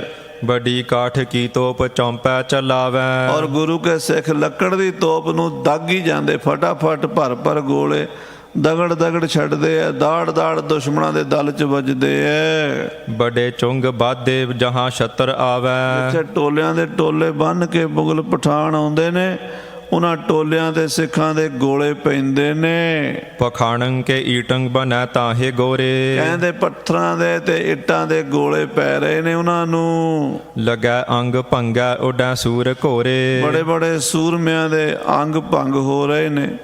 ਸੂਰਮੇ ਵੀ ਤੋਪ ਦੇ ਗੋਲੇ ਨਾਲ ਉੱਡਦੇ ਨੇ, ਤੇ ਘੋੜੇ ਵੀ ਉੱਡਦੇ ਜਾਂਦੇ ਨੇ। ਮਲੇਸ਼ਾਨ ਸੈਨਾਪਤੀ ਜਾਨ ਐਸੇ। ਸਾਧ ਸੰਗਤ ਜੀ, ਮਲੇਸ਼ੀਆ ਦੀ ਫੌਜ ਇੰਨੀ ਮਾਰੀ ਹੈ ਤੋਪ ਦੇ ਗੋਲਿਆਂ ਨਾਲ। ਗੁਰੂ ਆਪ ਇਹਾਂ ਲੜੈ ਵੀਰ ਤੈਸੇ। ਦੁਸ਼ਮਣ ਨੂੰ ਇੰਜ ਭਲੋ ਲੱਗਣ ਲੱਗ ਪਿਆ ਵੀ ਇਸ ਮੋਰਚੇ 'ਚ ਗੁਰੂ ਹਰਗੋਬਿੰਦ ਆਪ ਖੜੇ ਨੇ, ਆਪ ਲੜ ਰਹੇ ਨੇ। ਹਾਲਾਂਕਿ ਲੜ ਤਾਂ ਸਿੱਖ ਰਹੇ ਨੇ, ਪਰ ਦੁਸ਼ਮਣ ਸੋਚੀ ਬੈਠਾ ਵੀ ਜਿਹੜਾ ਇੰਨਾ ਜ਼ੋਰ ਦਾ ਮੁਕਾਬਲਾ ਸਾਡੇ ਨਾਲ ਕਰ ਰਹੇ ਨੇ ਸਿੱਖ, ਲੱਗਦਾ ਗੁਰੂ ਇਹਨਾਂ ਦੇ ਨਾਲ ਖੜਾ ਹੈ। ਕਰੋ ਕਿਉਂ ਨਾ ਹੱਲਾ ਗੋ ਬੇਗ ਜਾਈ। ਅਫਸਰ ਆਪਣੇ ਫੌਜੀਆਂ ਨੂੰ ਕਹਿੰਦੇ ਹੱਲਾ ਕਿਉਂ ਨਹੀਂ ਕਰਦੇ, ਗੁਰੂ ਇੱਥੇ ਹੀ ਹੈ, ਇੱਕ 10 ਮਿੰਟ ਜ਼ੋਰ ਲਾਓ ਤੇ ਚੱਲ ਕੇ ਗੁਰੂ ਨੂੰ ਫੜ ਲਈਏ। ਚਮੂ ਸੰਗ ਥੋੜੀ ਲੜੈ ਕੌਣ ਆਈ। ਗੁਰੂ ਦੇ ਕੋਲ ਥੋੜੀ ਜੀ ਫੌਜ ਹੈ, ਕਿੰਨਾ ਕੁ ਚਿਰ ਲੜੇਗਾ। ਇੱਕ ਹੱਲਾ ਕਰਕੇ ਆਪਾਂ ਕੰਧ ਟੱਪ ਚਲੀਏ ਕਿਲੇ ਦੀ, ਅੰਦਰ ਵੜ ਕੇ ਗੁਰੂ ਹਰਗੋਬਿੰਦ ਸਾਹਿਬ ਨੂੰ ਫੜ ਲਈਏ। ਕਹੇ ਤੇ ਚਲੇ ਲੋਹ ਕੋਟੰਗ ਨਜੀਕਾ। ਅਫਸਰਾਂ ਦੀ ਲਲਕਾਰ ਸੁਣ ਕੇ ਬੜੇ ਬੜੇ ਮੁਗਲ ਪਠਾਨ ਅੱਗੇ ਵਧੇ ਨੇ, ਕਿਲਾ ਲੋਹਗੜ੍ਹ ਸਾਹਿਬ ਦੇ ਨੇੜੇ ਆਏ ਨੇ। ਛੁਟਾ ਬ੍ਰਿੰਦ ਗੋਰੀ ਮਚਿਓ ਜੁੱਧ ਨੀਕਾ। ਬੜੀ ਗੋਲੀਆਂ ਚੱਲ ਰਹੀਆਂ ਨੇ, ਤੀਰ ਚੱਲ ਰਹੇ ਨੇ, ਜੰਗ ਮਚਿਆ ਹੋਇਆ। ਲਿਓ ਘੇਰ ਸੈਨਾ ਕਨੀ ਘੂਮ ਆਈ। ਬੜੀ ਭਾਰੀ ਫੌਜ ਜਿਹੜੀ ਚੜ੍ਹ ਕੇ ਆਈ ਹੈ, ਉਹਨਾਂ ਨੇ ਕਿਲੇ ਲੋਹਗੜ੍ਹ ਨੂੰ ਘੇਰ ਲਿਆ। ਫਿਰੈ ਚਾਰ ਪਾਸੇ ਪਰੈ ਨਾ ਦਿਖਾਈ। ਚਾਰੇ ਪਾਸੇ ਭੱਜੇ ਫਿਰਦੇ ਨੇ ਮੁਗਲ ਪਠਾਨ, ਪਰ ਦਿਸਦਾ ਕੁਛ ਨਹੀਂ, ਅੰਨੇ ਹੋਏ ਫਿਰਦੇ ਨੇ। ਆਪਣੇ ਘੋੜਿਆਂ ਦੇ ਪੈਰਾਂ ਨਾਲ ਉਡਾਈ ਹੋਈ ਮਿੱਟੀ ਨਾਲ ਅੰਨੇ ਹੋਏ ਫਿਰਦੇ ਨੇ। ਗੁਰੂ ਕੇ ਸਿੱਖਾਂ ਦੀਆਂ ਗੋਲੀਆਂ ਨੇ ਮੱਤ ਮਾਰੀ ਹੋਈ ਹੈ, ਅੱਗੇ ਪਿੱਛੇ ਦਿਸਦਾ ਕੱਖ ਨਹੀਂ, ਬਸ ਐਵੇਂ ਹੀ ਫੋਕੇ ਦਮ ਗਜੇ ਮਾਰਦੇ ਨੇ। ਫੜ ਲਓ ਗੁਰੂ ਨੂੰ, ਕਹਿੰਦੇ ਫੜ ਲਓ ਗੁਰੂ ਨੂੰ। ਦੋਹਰਾ ਮਚਿਓ ਲੋਹਗੜ੍ਹ ਜੰਗ ਐਮ। ਇਸ ਤਰ੍ਹਾਂ ਲੋਹਗੜ੍ਹ ਸਾਹਿਬ ਦੇ ਮੈਦਾਨ 'ਚ ਜੰਗ ਮਚ ਗਿਆ ਹੈ। ਭਇਓ ਸ਼ਬਦ ਬਿਕਰਾਲ। ਔਰ ਬੜੀ ਭਿਆਨਕ ਆਵਾਜ਼ਾਂ ਆ ਰਹੀਆਂ ਨੇ, ਗੋਲੀਆਂ ਦੀ ਕਾੜ ਕਾੜ, ਤੀਰਾਂ ਦੀ ਛਾੜ ਛਾੜ ਸੁਣਾਈ ਦਿੰਦੀ ਹੈ। ਮਨੋਂ ਪਹਾੜ ਤਾਨਾ ਭੁਜੇ। ਗੋਲੀਆਂ ਤੜਬੜ ਤੜਬੜ ਤੜਬੜ ਇਉਂ ਕਰਦੀਆਂ ਨੇ ਜਿਵੇਂ ਸਾਧ ਸੰਗਤ ਜੀ ਮੱਕੀ ਦੇ ਦਾਣੇ ਭੱਠੀ 'ਚ ਭਠਿਆਰ ਭੁੰਨਦੇ ਨਾ, ਭੱਠੀ ਵਾਲੇ, ਉੱਦਾਂ ਤੜਬੜ ਤੜਬੜ ਗੋਲੀਆਂ ਕਰਦੀਆਂ ਨੇ। ਤੜਪੜ ਭਈ ਵਿਸਾਲ। ਬੜੀ ਤੜਬੜ ਹੋ ਰਹੀ ਹੈ ਜਿਵੇਂ ਮੱਕੀ ਦੇ ਦਾਣੇ ਭੁੱਜ ਰਹੇ ਹੋਣ। ਪਾਦੜੀ ਚੰਦ ਸੁਨ ਤਬ ਹੈ ਸ਼ਬਦ ਸ੍ਰੀ ਹਰਗੋਬਿੰਦ। ਉਧਰ ਮਹਾਰਾਜ ਗੁਰੂ ਕੇ ਮਹਿਲਾਂ 'ਚ ਸਾਰੇ ਜੰਗ ਦੀ ਆਵਾਜ਼ ਸੁਣ ਰਹੇ ਨੇ। ਗੁਰੂ ਹਰਗੋਬਿੰਦ ਸਾਹਿਬ ਨੂੰ ਸੁਣਾਈ ਦੇ ਰਹੀਆਂ ਤੋਪਾਂ ਦੇ ਗੋਲੇ, ਗੋਲੀਆਂ ਦੀ ਕਾੜ ਕਾੜ, ਤੇ ਦੁਸ਼ਮਣ ਦੇ ਜਕਾਰੇ ਤੇ ਨਾਅਰੇ, ਸਿੱਖਾਂ ਦੇ ਜਕਾਰੇ ਤੇ ਨਾਅਰੇ। ਉਹ ਮਹਾਰਾਜ ਮਹਿਲਾਂ 'ਚ ਬੈਠੇ ਸੁਣ ਰਹੇ ਨੇ। ਮਨ ਮੈਂ ਸੋ ਜਾਨ ਦਲ ਹੈ ਬਿਲੰਦ। ਮਹਾਰਾਜ ਜਾਣ ਗਏ ਕਿ ਦੁਸ਼ਮਣ ਦੀ ਫੌਜ ਬਹੁਤ ਜ਼ਿਆਦਾ ਚੜ ਕੇ ਆਈ ਹੈ। ਨਿਕਸੇ ਨਿਕੇਤ ਤੇ ਵਹਿਰ ਆਏ। ਫਿਰ ਸਤਿਗੁਰੂ ਉੱਠੇ ਨੇ ਪਲੰਗ ਤੋਂ ਤੇ ਬਾਹਰ ਆ ਗਏ ਨੇ ਮਹਿਲਾਂ ਤੋਂ। ਸਭ ਸ਼ਸਤਰ ਅੰਗ ਲੀਨੇ ਸਜਾਏ। ਔਰ ਮਹਾਰਾਜ ਸਾਹਿਬ ਜੀ ਆਪਣਾ ਕਮਰ ਕਸਾ ਕਰ ਲਿਆ ਹੈ। ਗਾਤਰੇ 'ਚ ਮੀਰੀ ਪੀਰੀ ਦੀਆਂ 2 ਤੇਗਾਂ ਧਾਰਿਆ ਕਰਦੇ ਸਨ ਸੱਚੇ ਪਾਤਸ਼ਾਹ। ਔਰ ਸਾਧ ਸੰਗਤ ਜੀ ਪੇਸ਼ ਕਬਜ ਖੰਜਰ ਕਟਾਰ ਬਿਗੁਦਾ ਬਿਸ਼ੂਆ ਜੰਬੀਆ ਇਹ ਸਾਰੇ ਸ਼ਸਤਰ ਕਮਰ ਕਸੇ 'ਚ ਸਜਾ ਲਏ ਨੇ। ਦੁਮਾਲੇ ਦੇ ਦੋਹਰੇ ਦੋਹਰੇ ਚੱਕਰ ਸਜਾ ਲਏ ਨੇ। ਤੇ ਗੁਰੂ ਹਰਗੋਬਿੰਦ ਸਾਹਿਬ ਆਪਣਾ ਭਾਰੀ ਧਨੁਸ਼ 9 ਟੰਕਾ ਮੋਢੇ ਤੇ ਟਿਕਾ ਲਿਆ ਹੈ। ਸਭ ਸਨੱਧ ਬੱਧ ਹੋਏ ਆਏ ਸੂਰ। ਜੇ ਬਾਕੀ ਗੁਰੂ ਦੀ ਫੌਜ ਵੀ ਸਨੱਧਬੱਧ ਹੋ ਗਈ ਹੈ। ਭਾਈ ਬਿਧੀ ਚੰਦ ਵਰਗੇ ਸੂਰਮੇ ਕਮਰ ਕਸੇ ਕਰਕੇ ਜੰਗੀ ਸ਼ਸਤਰ ਸਜਾ ਕੇ ਆ ਗਏ ਨੇ। ਬੋਲਤ ਗਰੂਰ ਗੁਰ ਕੇ ਹਦੂਰ। ਸਾਰੇ ਬੜੇ ਗਰੂਰ ਨਾਲ ਬੋਲਦੇ ਨੇ, ਮਾਣ ਨਾਲ ਬੋਲਦੇ। ਮਹਾਰਾਜ ਸੱਚੇ ਪਾਤਸ਼ਾਹ ਇੱਕ ਵਾਰੀ ਆਗਿਆ ਦੇ ਦਿਓ। ਇਹਨਾਂ ਦੇ ਵੇਖੋ ਕਿਵੇਂ ਦੰਦ ਖੱਟੇ ਕਰਦੇ ਆ ਬੜੇ ਉਤਸ਼ਾਹ ਨਾਲ। ਸਾਧ ਸੰਗਤ ਜੀ ਵੀਰ ਰਸ ਦਾ ਸੰਚਾਰੀ ਭਾਵ ਹੁੰਦਾ ਉਤਸ਼ਾਹ। ਜੇ ਵੀਰ ਰਸ ਵਾਲਾ ਹਾਥੀ ਜੋੜੀ ਜਾਵੇ ਨੇ ਫਿਰ ਕਾਹਦਾ ਵੀਰ ਰਸ ਹੋਇਆ। ਵੀਰ ਰਸ ਵਾਲੇ ਦੀਆਂ ਤੇ ਮੁੱਛਾਂ ਉਹ ਤੁਹਾਨੂੰ ਚੜੀਆਂ ਹੁੰਦੀਆਂ, ਅੱਖਾਂ 'ਚ ਲਾਲੀ ਹੁੰਦੀ, ਭਰਵੱਟੇ ਕੱਸੇ ਹੁੰਦੇ ਆ, ਛਾਤੀ ਚੌੜੀ ਹੁੰਦੀ ਫੁੱਲੀ ਹੁੰਦੀ ਹੈ। ਤੇ ਉਹਦੀ ਗੱਲ ਕੁਝ ਹੋਰ ਹੁੰਦੀ ਹੈ। ਸ਼ਾਂਤ ਰਸ ਦਾ ਆਪਣਾ ਸਥਾਈ ਭਾਵ ਹੈ, ਵੀਰ ਰਸ ਦਾ ਆਪਣਾ, ਸ਼ਿੰਗਾਰ ਰਸ ਦਾ ਆਪਣਾ, ਵਤਸਲਿਆ ਰਸ ਦਾ ਆਪਣਾ, ਕਰੁਣਾ ਰਸ ਦਾ ਆਪਣਾ। ਇਹ ਸਾਰੇ ਰਸ ਨੇ। ਹੁਣ ਵੀਰ ਰਸ ਦੀ ਗੱਲ ਭਾਈ ਸਾਹਿਬ ਲਿਖਣ ਲੱਗੇ ਆ। ਕਹਿੰਦੇ ਸੂਰਮਿਆਂ ਦੀਆਂ ਛਾਤੀਆਂ ਫੁੱਲੀਆਂ ਹੋਈਆਂ, ਡੌਲੇ ਫਰਕ ਦੇ ਮੁਸ਼ਹਿਰੇ ਚੜ੍ਹੇ ਹੋਏ, ਨੇਤਰਾਂ 'ਚ ਲਾਲੀ ਹੈ, ਕਮਾਨ ਦੀ ਤਰ੍ਹਾਂ ਭਵਾਂ ਕਸੀਆਂ ਹੋਈਆਂ ਨੇ, ਸ਼ਸਤਰਾਂ ਨਾਲ ਸਜੇ ਹੋਏ। 6ਵੇਂ ਪਾਤਸ਼ਾਹ ਦੇ ਸਾਹਮਣੇ ਬੜੇ ਮਾਣ ਨਾਲ ਬੋਲਦੇ ਆ, ਗਰੂਰ ਨਾਲ ਬੋਲਦੇ ਆ। ਹਾਂਜੀ ਅਬ ਬਿਲਮ ਕਹਾਂ ਆਗਿਆ ਸੋ ਦੇ। ਮਹਾਰਾਜ ਨੂੰ ਕਾਹਦੀ ਦੇਰੀ ਹੈ, ਸਾਨੂੰ ਆਗਿਆ ਦਿਓ। ਹੁਣੇ ਵੇਖੋ ਦੁਸ਼ਮਣ ਦੇ ਕਿਵੇਂ ਦੰਦ ਖੱਟੇ ਕਰਦੇ ਆ। ਸਤਿ ਸ੍ਰੀ ਅਕਾਲ। ਜਿਸ ਤੇ ਮਲੇਸ਼ ਗਨ ਮਾਰ ਲੇ ਹੋ।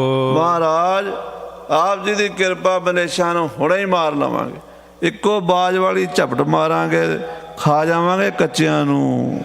ਤਿਸ ਸਮੇਂ ਗੁਰੂ ਹੋਇਆ ਕਰ ਇਕੰਤ। ਉਸ ਵੇਲੇ ਮਹਾਰਾਜ ਸੱਚੇ ਪਾਤਸ਼ਾਹ ਇਕੱਲੇ ਹੋ ਗਏ। ਮੁਖ ਸੁਪਟ ਹਕਾਰ ਕੀਨ ਸਮਤੰਤ। ਅੰਦਰ ਬੁਲਾ ਲਿਆ ਖਾਸ ਜਥੇਦਾਰਾਂ ਨੂੰ, ਭਾਈ ਬਿਧੀ ਚੰਦ ਜੀ ਨੂੰ, ਭਾਈ ਜੇਠੇ ਨੂੰ, ਜਿਹੜੇ ਖਾਸ ਜਰਨੈਲ ਸੀ ਨਾ ਫੌਜ ਦੇ ਵੱਡੇ ਸੂਰਮੇ ਚੋਣਵੇਂ, ਅੰਦਰ ਸੱਦ ਲਏ ਨੇ। ਇੱਕ ਮਹਾਬਲੀ ਪੈਂਦਾ ਪਠਾਨ। ਇਹਨਾਂ ਸਾਰਿਆਂ ਵਿੱਚੋਂ ਮਹਾਬਲੀ ਪੈਂਦੇ ਖਾਨ ਹੈ। ਪੈਂਦੇ ਖਾਨ 7.5 ਫੁੱਟ ਲੰਮਾ ਜਵਾਨ, ਹਾਥੀ ਦੀ ਸੁੰਡ ਵਰਗੀਆਂ ਬਾਹਾਂ ਤੇ ਖਰਾਸ ਦੇ ਪੁੜ ਵਰਗੀ ਚੌੜੀ ਛਾਤੀ, ਚੜ੍ਹਦੀ ਮਾਲੀ ਦਾ ਗੱਭਰੂ ਨੌਜਵਾਨ, ਸਤਿਗੁਰਾਂ ਦੀ ਫੌਜ ਦਾ ਜਰਨੈਲ ਹੈ। ਕੋ ਨਹੀਂ ਵੀਰ ਤਿਸ ਕੇ ਸਮਾਨ। ਪੈਂਦੇ ਖਾਨ ਵਰਗਾ ਕਿਹੜਾ ਸੂਰਮਾ ਦੁਨੀਆ ਦੇ ਵਿੱਚ। ਦੁਨੀਆ ਦੇਖਣ ਆਉਂਦੀ ਹੁੰਦੀ ਸੀ ਪੈਂਦੇ ਖਾਨ। ਇੰਨੀਆਂ ਰੀਝਾਂ ਨਾਲ ਪਾਲਿਆ ਸੀ ਮਹਾਰਾਜ ਸਾਹਿਬ ਜੀ ਨੇ। ਪੁਨ ਬਿਧੀ ਚੰਦ ਜੋਧਾ ਬਿਲੰਦ। ਫਿਰ ਮਹਾਬਲੀ ਸੂਰਬੀਰ ਜੋਧੇ ਬਾਬਾ ਬਿਧੀ ਚੰਦ ਛੀਨਾ, ਗੁਰੂ ਕਾ ਸੀਨਾ, ਮਹਾਂਪੁਰਸ਼ ਕਰਨੀਆਂ ਵਾਲੇ, ਗੁਰੂ ਸਾਹਿਬ ਦੇ ਸਾਜੇ ਨਵਾਜੇ, ਬਜੋਧਾ ਬਿਲੰਦ 94 ਜੋਧੇ ਬਾਬਾ ਬਿਧੀ ਚੰਦ ਜੀ ਹਨ। ਲੱਖ ਦਾਵ ਕਾਵ ਔਰ ਨਾਮ ਆਨੰਦ। ਬਾਬਾ ਬਿਧੀ ਚੰਦ ਜੀ ਸਭ ਤਰ੍ਹਾਂ ਦੇ ਦਾਅ ਪੇਚ ਜਾਣਦੇ। ਉਹਨਾਂ ਨੂੰ ਇੱਕ ਨਹੀਂ ਕਈ ਤਰ੍ਹਾਂ ਦੀ ਵਿੱਦਿਆ ਹੁੰਦੀ ਹੈ। ਉਹ ਸਾਰੇ ਰੰਗ ਖੇਡੇ ਹੋਏ ਹੈ। ਉਹ ਸਾਰੇ ਦਾਅ ਘਾ ਜਾਣਦੇ ਹਨ। ਬਹੁ ਚਤੁਰ ਛਤਰ ਹਿਤ ਰਚ ਉਪਾਏ। ਭਾਈ ਬਿਧੀ ਚੰਦ ਬੜੇ ਚਤੁਰ ਚਲਾਕ ਨੇ। ਦੁਸ਼ਮਣ ਨਾਲ ਕਿੱਦਾਂ ਵਰਤਣਾ, ਕਿਉਂਕਿ ਸਿੱਧੀ ਲੜਾਈ ਨਾਲ ਵੀ ਨਹੀਂ ਦੁਸ਼ਮਣ ਜਿੱਤਿਆ ਜਾਂਦਾ, ਕਈ ਦਾਅ ਪੇਚ ਕਰਨੇ ਪੈਂਦੇ। ਉਹ ਸਾਰੇ ਦਾਅ ਪੇਚ ਭਾਈ ਬਿਧੀ ਚੰਦ ਜਾਣਦਾ ਹੈ। ਛਲ ਲੇਤ ਛਿਨਕ ਮਹਿ ਕਰਹਿ ਦਾਏ। ਹਾਂ, 1 ਮਿੰਟ ਵਿੱਚ ਦੁਸ਼ਮਣ ਨੂੰ ਛਲ ਲੈਣਾ। ਦੁਸ਼ਮਣ ਨੂੰ ਇਹ ਕੋਈ ਛੋਟੀ ਗੱਲ ਨਹੀਂ ਸੀ। ਸਾਧ ਸੰਗਤ ਜੀ ਅੱਗੇ ਕਥਾ ਆਉਣੀ ਹੈ। ਸ਼ਾਹਜਹਾਨ ਦੇ ਕਿਲੇ 'ਚ ਉਹਦੇ ਸਾਹਮਣੇ ਘੋੜੇ ਕੱਢ ਕੇ ਲਿਆਇਆ ਇਹ ਬਿਧੀ ਚੰਦ ਸੀ। ਤੇ ਬਾਦਸ਼ਾਹ ਦੇ ਦੰਦ ਖੱਟੇ ਕਰਤੇ ਫੌਜਾਂ ਦੇ ਜੰਗਾਂ ਵਿੱਚ ਵੀ। ਅੱਜ ਪਹਿਲਾ ਜੰਗ ਹੋਣ ਲੱਗਾ ਹੈ ਸ੍ਰੀ ਅੰਮ੍ਰਿਤਸਰ ਦੀ ਧਰਤੀ 'ਤੇ। ਗੁਰੂ ਸਾਹਿਬ ਆਪਣੇ ਖਾਸ ਯੋਧਿਆਂ ਨਾਲ ਮੀਟਿੰਗ ਕਰ ਰਹੇ ਨੇ। ਅੰਦਰ ਕਮਰੇ 'ਚ ਬਿਠਾ ਲਿਆ, ਬੁਲਾ ਲਿਆ। ਬਾਕੀ ਫੌਜ ਬਾਹਰ ਹੈ। ਜਿਹੜੇ ਫੌਜ ਦੇ ਜਰਨਲ ਨੇ ਉਹ ਕਿਹੜੇ ਕਿਹੜੇ ਨੇ? ਭਾਈ ਪੈਂਦੇ ਖਾਂ, ਬਾਬਾ ਬਿਧੀ ਚੰਦ ਜੀ। ਹਾਂਜੀ। ਮੋਹਨ ਗੋਪਾਲ ਨਵਲੂ ਨਿਹਾਲ। ਭਾਈ ਮੋਹਨ, ਭਾਈ ਗੋਪਾਲ, ਭਾਈ ਨਵਲੂ, ਭਾਈ ਨਿਹਾਲ, ਇਹ ਗੁਰੂ ਦੀ ਫੌਜ ਦੇ ਜਰਨੈਲ ਨੇ। ਇਹ ਚਤਰ ਸੂਰ ਚਾਤੁਰ ਵਿਸਾਲ। ਇਹ ਚਾਰੇ ਹੀ ਮੋਹਨ, ਗੋਪਾਲ, ਨਵਲੂ ਤੇ ਨਿਹਾਲਾ, ਇਹ ਵੀ ਫੌਜ ਦੇ ਬੜੇ ਜੰਗੀ ਜਰਨੈਲ ਨੇ ਗੁਰੂ ਕੀ ਫੌਜ ਦੇ। ਵਿਦਿਆ ਤੁਫੰਗ ਕੀ ਅਦਕ ਜਾਨ। ਭਾਈ ਨਵਲੂ, ਭਾਈ ਨਿਹਾਲਾ, ਭਾਈ ਮੋਹਨ, ਭਾਈ ਗੋਪਾਲਾ, ਇਹ ਕਹਿੰਦੇ ਬੰਦੂਕ ਦੀ ਨਿਸ਼ਾਨੇ ਦੇ ਇੰਨੇ ਤੇਜ਼ ਨੇ ਵੀ ਜਿੱਥੋਂ ਆਵਾਜ਼ ਆਉਂਦੀ ਨਾ ਰਾਤ ਨੂੰ ਮਾੜੀ ਜੀ, ਉੱਥੇ ਹੀ ਗੋਲੀ ਆਵਾਜ਼ ਦੇ ਉੱਤੇ ਹੀ ਮਾਰ ਦਿੰਦੇ, ਇੰਨੀ ਨਿਸ਼ਾਨਾ ਇਹਨਾਂ ਦਾ ਤੇਜ਼ ਹੈ। ਹਾਂਜੀ। ਰਿਪ ਸਮੁਖ ਦੇਖ ਕਰ ਦੋ ਨਾ ਜਾਨ। ਸਾਹਮਣੇ ਇੱਕ ਵਾਰੀ ਦੁਸ਼ਮਣ ਆ ਜੇ ਫਿਰ ਜਿਉਂਦਾ ਜਾ ਨਹੀਂ ਸਕਦਾ ਇਹਨਾਂ ਦੀ ਬੰਦੂਕ ਤੋਂ ਬਚ ਕੇ। ਇੱਕ ਸੁਭੱਟ ਪਿਰਾਣਾ ਸ਼ਮਸ ਪੀਨ। ਇਹਨਾਂ ਵਿੱਚੋਂ ਲੰਮੀ ਦਾੜੀ ਵਾਲਾ ਇੱਕ ਸਿੱਖ ਹੈ ਭਾਈ ਪਿਰਾਣਾ, ਜਿਹਦੀ ਦਾੜੀ ਪੇਟ ਤੋਂ ਵੀ ਲੰਮੀ ਜਾਂਦੀ ਹੈ, ਬੜਾ ਦਰਸ਼ਨੀ ਜਵਾਨ ਹੈ। ਤੋਮਰ ਪ੍ਰਹਾਰ ਜਨ ਹੈ ਪ੍ਰਬੀਨ। ਇਹ ਬਰਛਾ ਜਲਾਣ ਵਿੱਚ ਬੜਾ ਮਾਰ ਹੈ। ਬਰਛਾ ਦੂਰੋਂ ਮਾਰ ਕੇ ਅੱਧੇ ਮੀਲ ਤੋਂ ਬਰਛਾ ਮਾਰ ਸਕਦਾ, ਦੁਸ਼ਮਣ ਦੀ ਛਾਤੀ ਚੀਰ ਸਕਦਾ। ਨੇੜੇ ਵਾਵੇ ਤਾਂ ਵੀ ਦੁਸ਼ਮਣ ਨੂੰ ਬਰਛੇ ਨਾਲ ਪਛਾੜ ਸਕਦਾ। ਬਰਛੇ ਦਾ ਵਾਰ ਜਿੰਨਾ ਭਾਈ ਪਿਰਾਣਾ ਕਰ ਸਕਦਾ, ਸ਼ਾਇਦ ਹੀ ਕੋਈ ਹੋਰ ਸੂਰਮਾ ਕਰ ਸਕਦਾ ਹੋਵੇ। ਪੁੰਨ ਕਰਹਿ ਖੜਗ ਕੇ ਦਾਵ ਘਾਵ। ਭਾਈ ਪਿਰਾਣਾ ਢਾਲ ਤਲਵਾਰ ਦੇ ਵੀ ਬੜੇ ਦਾਅ ਜਾਣਦਾ, ਬੜੇ ਹੱਥ ਜਾਣਦਾ ਗੱਤਕੇ ਦੇ। ਜਬ ਸੁਨਹਿ ਜੰਗ ਚਿਤ ਹੋਤ ਚਾਵ। ਇਹ ਸਾਰੇ ਸੂਰਮੇ ਇਹੋ ਜਿਹੇ ਨੇ ਜਿਨ੍ਹਾਂ ਨੂੰ ਜੰਗ ਦਾ ਨਾਂ ਸੁਣ ਕੇ ਚਾਹ ਚੜ ਜਾਂਦਾ, ਖੁਸ਼ੀਆਂ ਚੜ ਜਾਂਦੀਆਂ। ਇਹਨਾਂ ਦਾ ਕਿਲੋਂ ਕਿਲੋਂ ਸਿਰ ਖੂਨ ਵੱਧ ਜਾਂਦਾ ਵੀ ਅੱਜ ਜੰਗ ਕਰਨਾ ਪਏਗਾ। ਇਹ ਕੋਈ ਡਰਪੋਕ ਜੇ ਡਰੂ ਜੇ ਨਹੀਂ, ਇਹ ਮਹਾਂਬਲੀ ਸੂਰਮੇ ਭਾਈ ਗੋਪਾਲ, ਭਾਈ ਮੋਹਨ, ਭਾਈ ਨਵਲਾ, ਭਾਈ ਨਿਹਾਲਾ, ਭਾਈ ਪਿਰਾਣਾ, ਭਾਈ ਬਿਧੀ ਚੰਦ, ਭਾਈ ਜੇਠਾ, ਇਹ ਬੜੇ ਸੂਰਮੇ ਚੋਣਵੇਂ ਹਨ। ਪੁੰਨ ਜੈਤਰੋ ਜਾਤੀ ਮਲਕ ਦੋਏ। ਭਾਈ ਜੈਤ ਬੜਾ ਸੂਰਮਾ ਹੈ ਤੇ ਜਾਤੀ ਮਲਕ ਜਾਤ ਦਾ ਬ੍ਰਾਹਮਣ ਹੈ। ਗੁਰੂ ਘਰ ਦਾ ਪੁਰੋਤ, ਸੰਘੇ ਪੁਰੋਤ ਦਾ ਪੁੱਤਰ, ਬੜਾ ਬਲੀ ਸੂਰਮਾ ਹੈ। ਤੀਰਨ ਪ੍ਰਹਾਰ ਸ਼ਤਰਨ ਪਰੋਏ। ਜਾਤੀ ਮਲਕ ਬ੍ਰਾਹਮਣ, ਜਿੱਥੇ ਗੁਰੂ ਘਰ ਦਾ ਪੁਰੋਤ ਸੀ ਸੋਢੀ ਬੰਸ ਦਾ, ਉੱਥੇ ਸਾਧ ਸੰਗਤ ਦੀ ਧਨੁਰ ਵਿਦਿਆ ਦਾ ਮਹਾਪੰਡਿਤ ਸੀਗਾ। ਬੜੇ ਕਮਾਲ ਦੇ ਤੀਰ ਚਲਾਉਂਦਾ ਸੀ, ਮੀਲ ਮੀਲ ਤੋਂ ਤੀਰ ਮਾਰ ਕੇ ਦੁਸ਼ਮਣ ਨੂੰ ਚੀਰ ਦਿੰਦਾ ਸੀ। ਇਤਿਆਦ ਸੁਭੱਟ ਗੁਰ ਤੀਰ ਆਏ। ਇਹ ਸਾਰੇ ਸੂਰਮੇ ਮਹਾਰਾਜ ਦੀ ਫੌਜ ਦੇ ਗੁਰੂ ਸਾਹਿਬ ਦੇ ਕੋਲ ਆ ਗਏ ਨੇ, ਅੰਦਰ ਬੁਲਾ ਲਏ ਨੇ ਆਪਣੇ ਕਮਰੇ ਵਿੱਚ।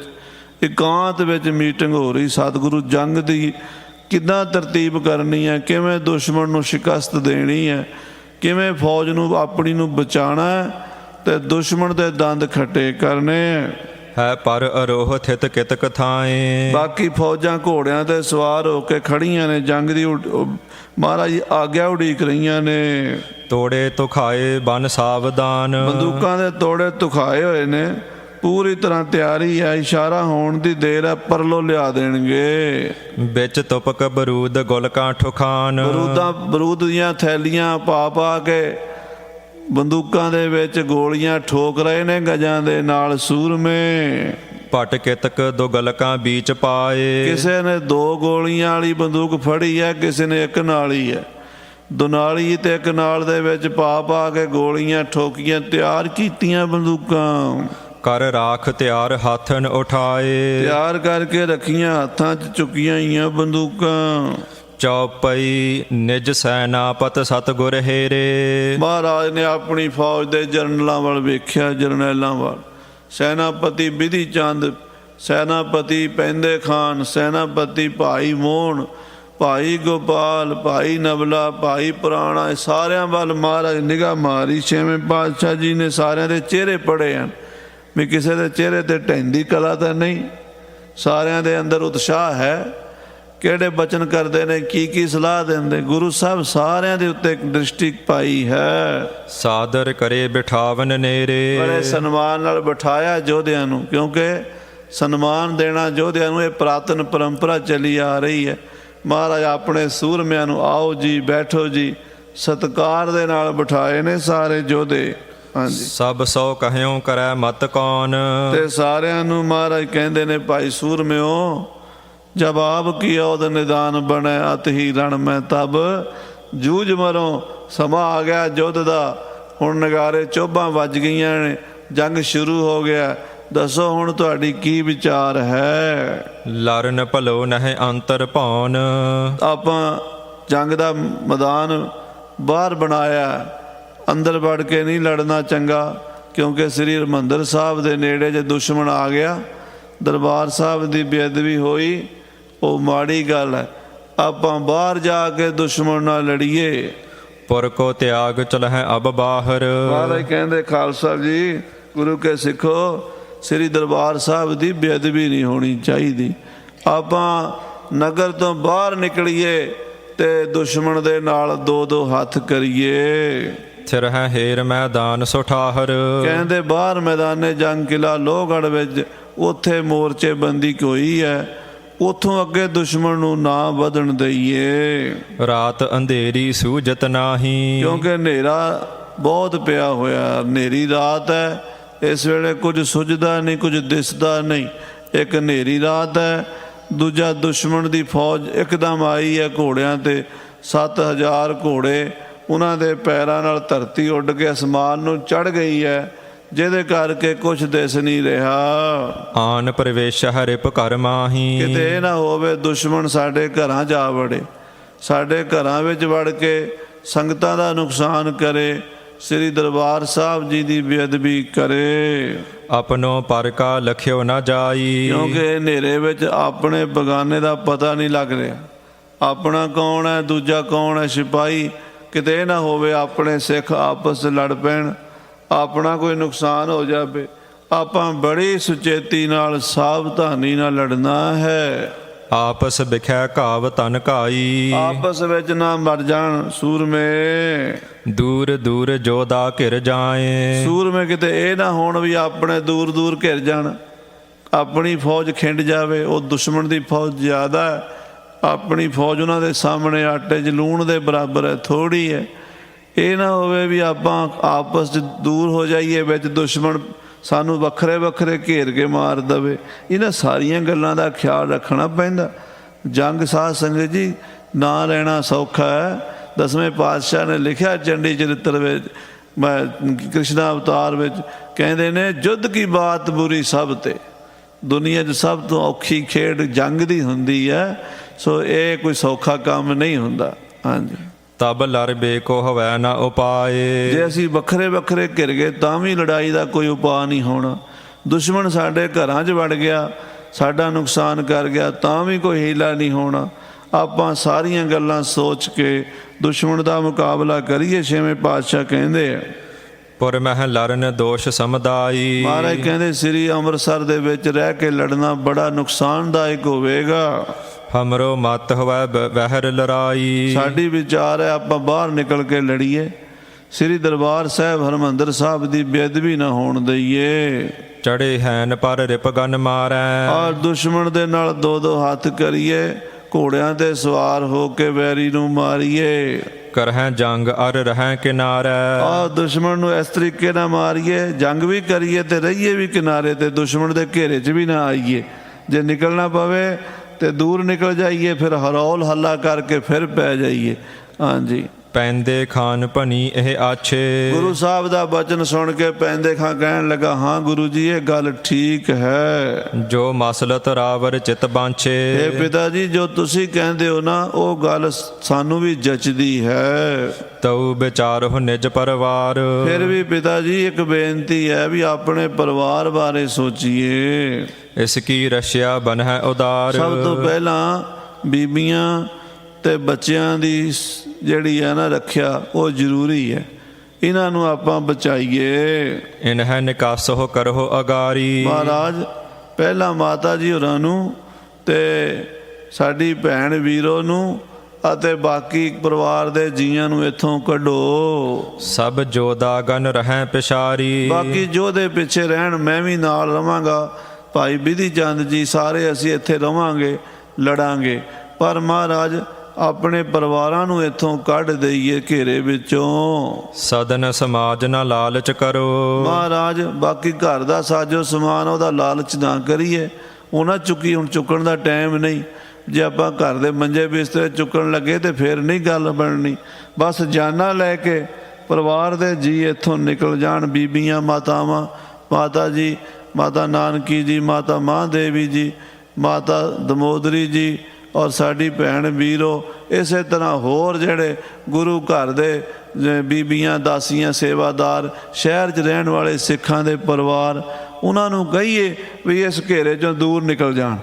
ਹਾਂਜੀ, ਸਕਲ ਸਕੇਲ ਏਕ ਥਲ ਧਰੋ। ਇਹ ਸਾਰਿਆਂ ਨੂੰ ਇਕੱਠੇ ਕਰਕੇ ਆਪਾਂ ਇੱਕ ਕਾਫਲਾ ਬਣਾਈਏ ਤੇ ਛੇਤੀ ਤੋਂ ਛੇਤੀ ਇੱਥੋਂ ਕੱਢ ਦਈਏ। ਸੋ ਅਸਵਾਰ ਸੰਗ ਇਨ ਰਹੈ। 100 ਸਵਾਰ, 100 ਸਿੰਘ ਆਪਾਂ ਇਹਨਾਂ ਦੇ ਨਾਲ ਭੇਜ ਦਈਏ, ਜਿਹੜਾ ਇਹਨਾਂ ਦੀ ਸੇਫਟੀ ਕਰੇ। ਮੰਨ ਲਓ ਰਸਤੇ 'ਚ ਕੋਈ ਇਹਨਾਂ 'ਤੇ ਹਮਲਾ ਹੋ ਜਾਵੇ ਤੇ ਇਹਨਾਂ ਦੇ ਬਚਾਅ ਵਾਸਤੇ 100 ਕੁ ਸਿੱਖ ਜਿਹੜੇ ਨੇ ਫੌਜ ਆਪਣਾ ਇੱਕ ਜਥਾ ਲੈ ਕੇ ਜਾਣ। ਨਿਜ ਦਲ ਕੀ ਸਮੀਪ ਤਾਲ ਹੈ। ਆਪਣੇ ਦਲ ਦੇ ਨਾਲ ਬਾਕੀ ਇੱਥੇ ਰਹਿਣ, 100 ਕੁ ਮਾਤਾ ਜੀ ਹੋਰਾਂ ਦੇ ਨਾਲ ਚਲੇ ਜਾਣ। ਲੜ ਤੁਰ ਹੈ ਸ਼ਤਰਨ ਕੋ ਮਾਰੈ। ਔਰ ਲੜਦੇ ਹੋਏ ਬੈਰੀ ਨੂੰ ਮਾਰੀਏ। ਪਰਹੈ ਤਫੰਗਨ ਧਰਹੈ ਪ੍ਰਹਾਰੈ। ਸੋ ਸਾਧ ਸੰਗਤ ਜੀ, ਇਸ ਤਰ੍ਹਾਂ ਕਹਿੰਦੇ ਆ ਵੀ ਆਪਾਂ ਹੁਣ ਜੰਗ ਕਰਕੇ ਬੰਦੂਕਾਂ ਚਲਾ ਕੇ ਦੁਸ਼ਮਣ ਨੂੰ ਮਾਰੀਏ।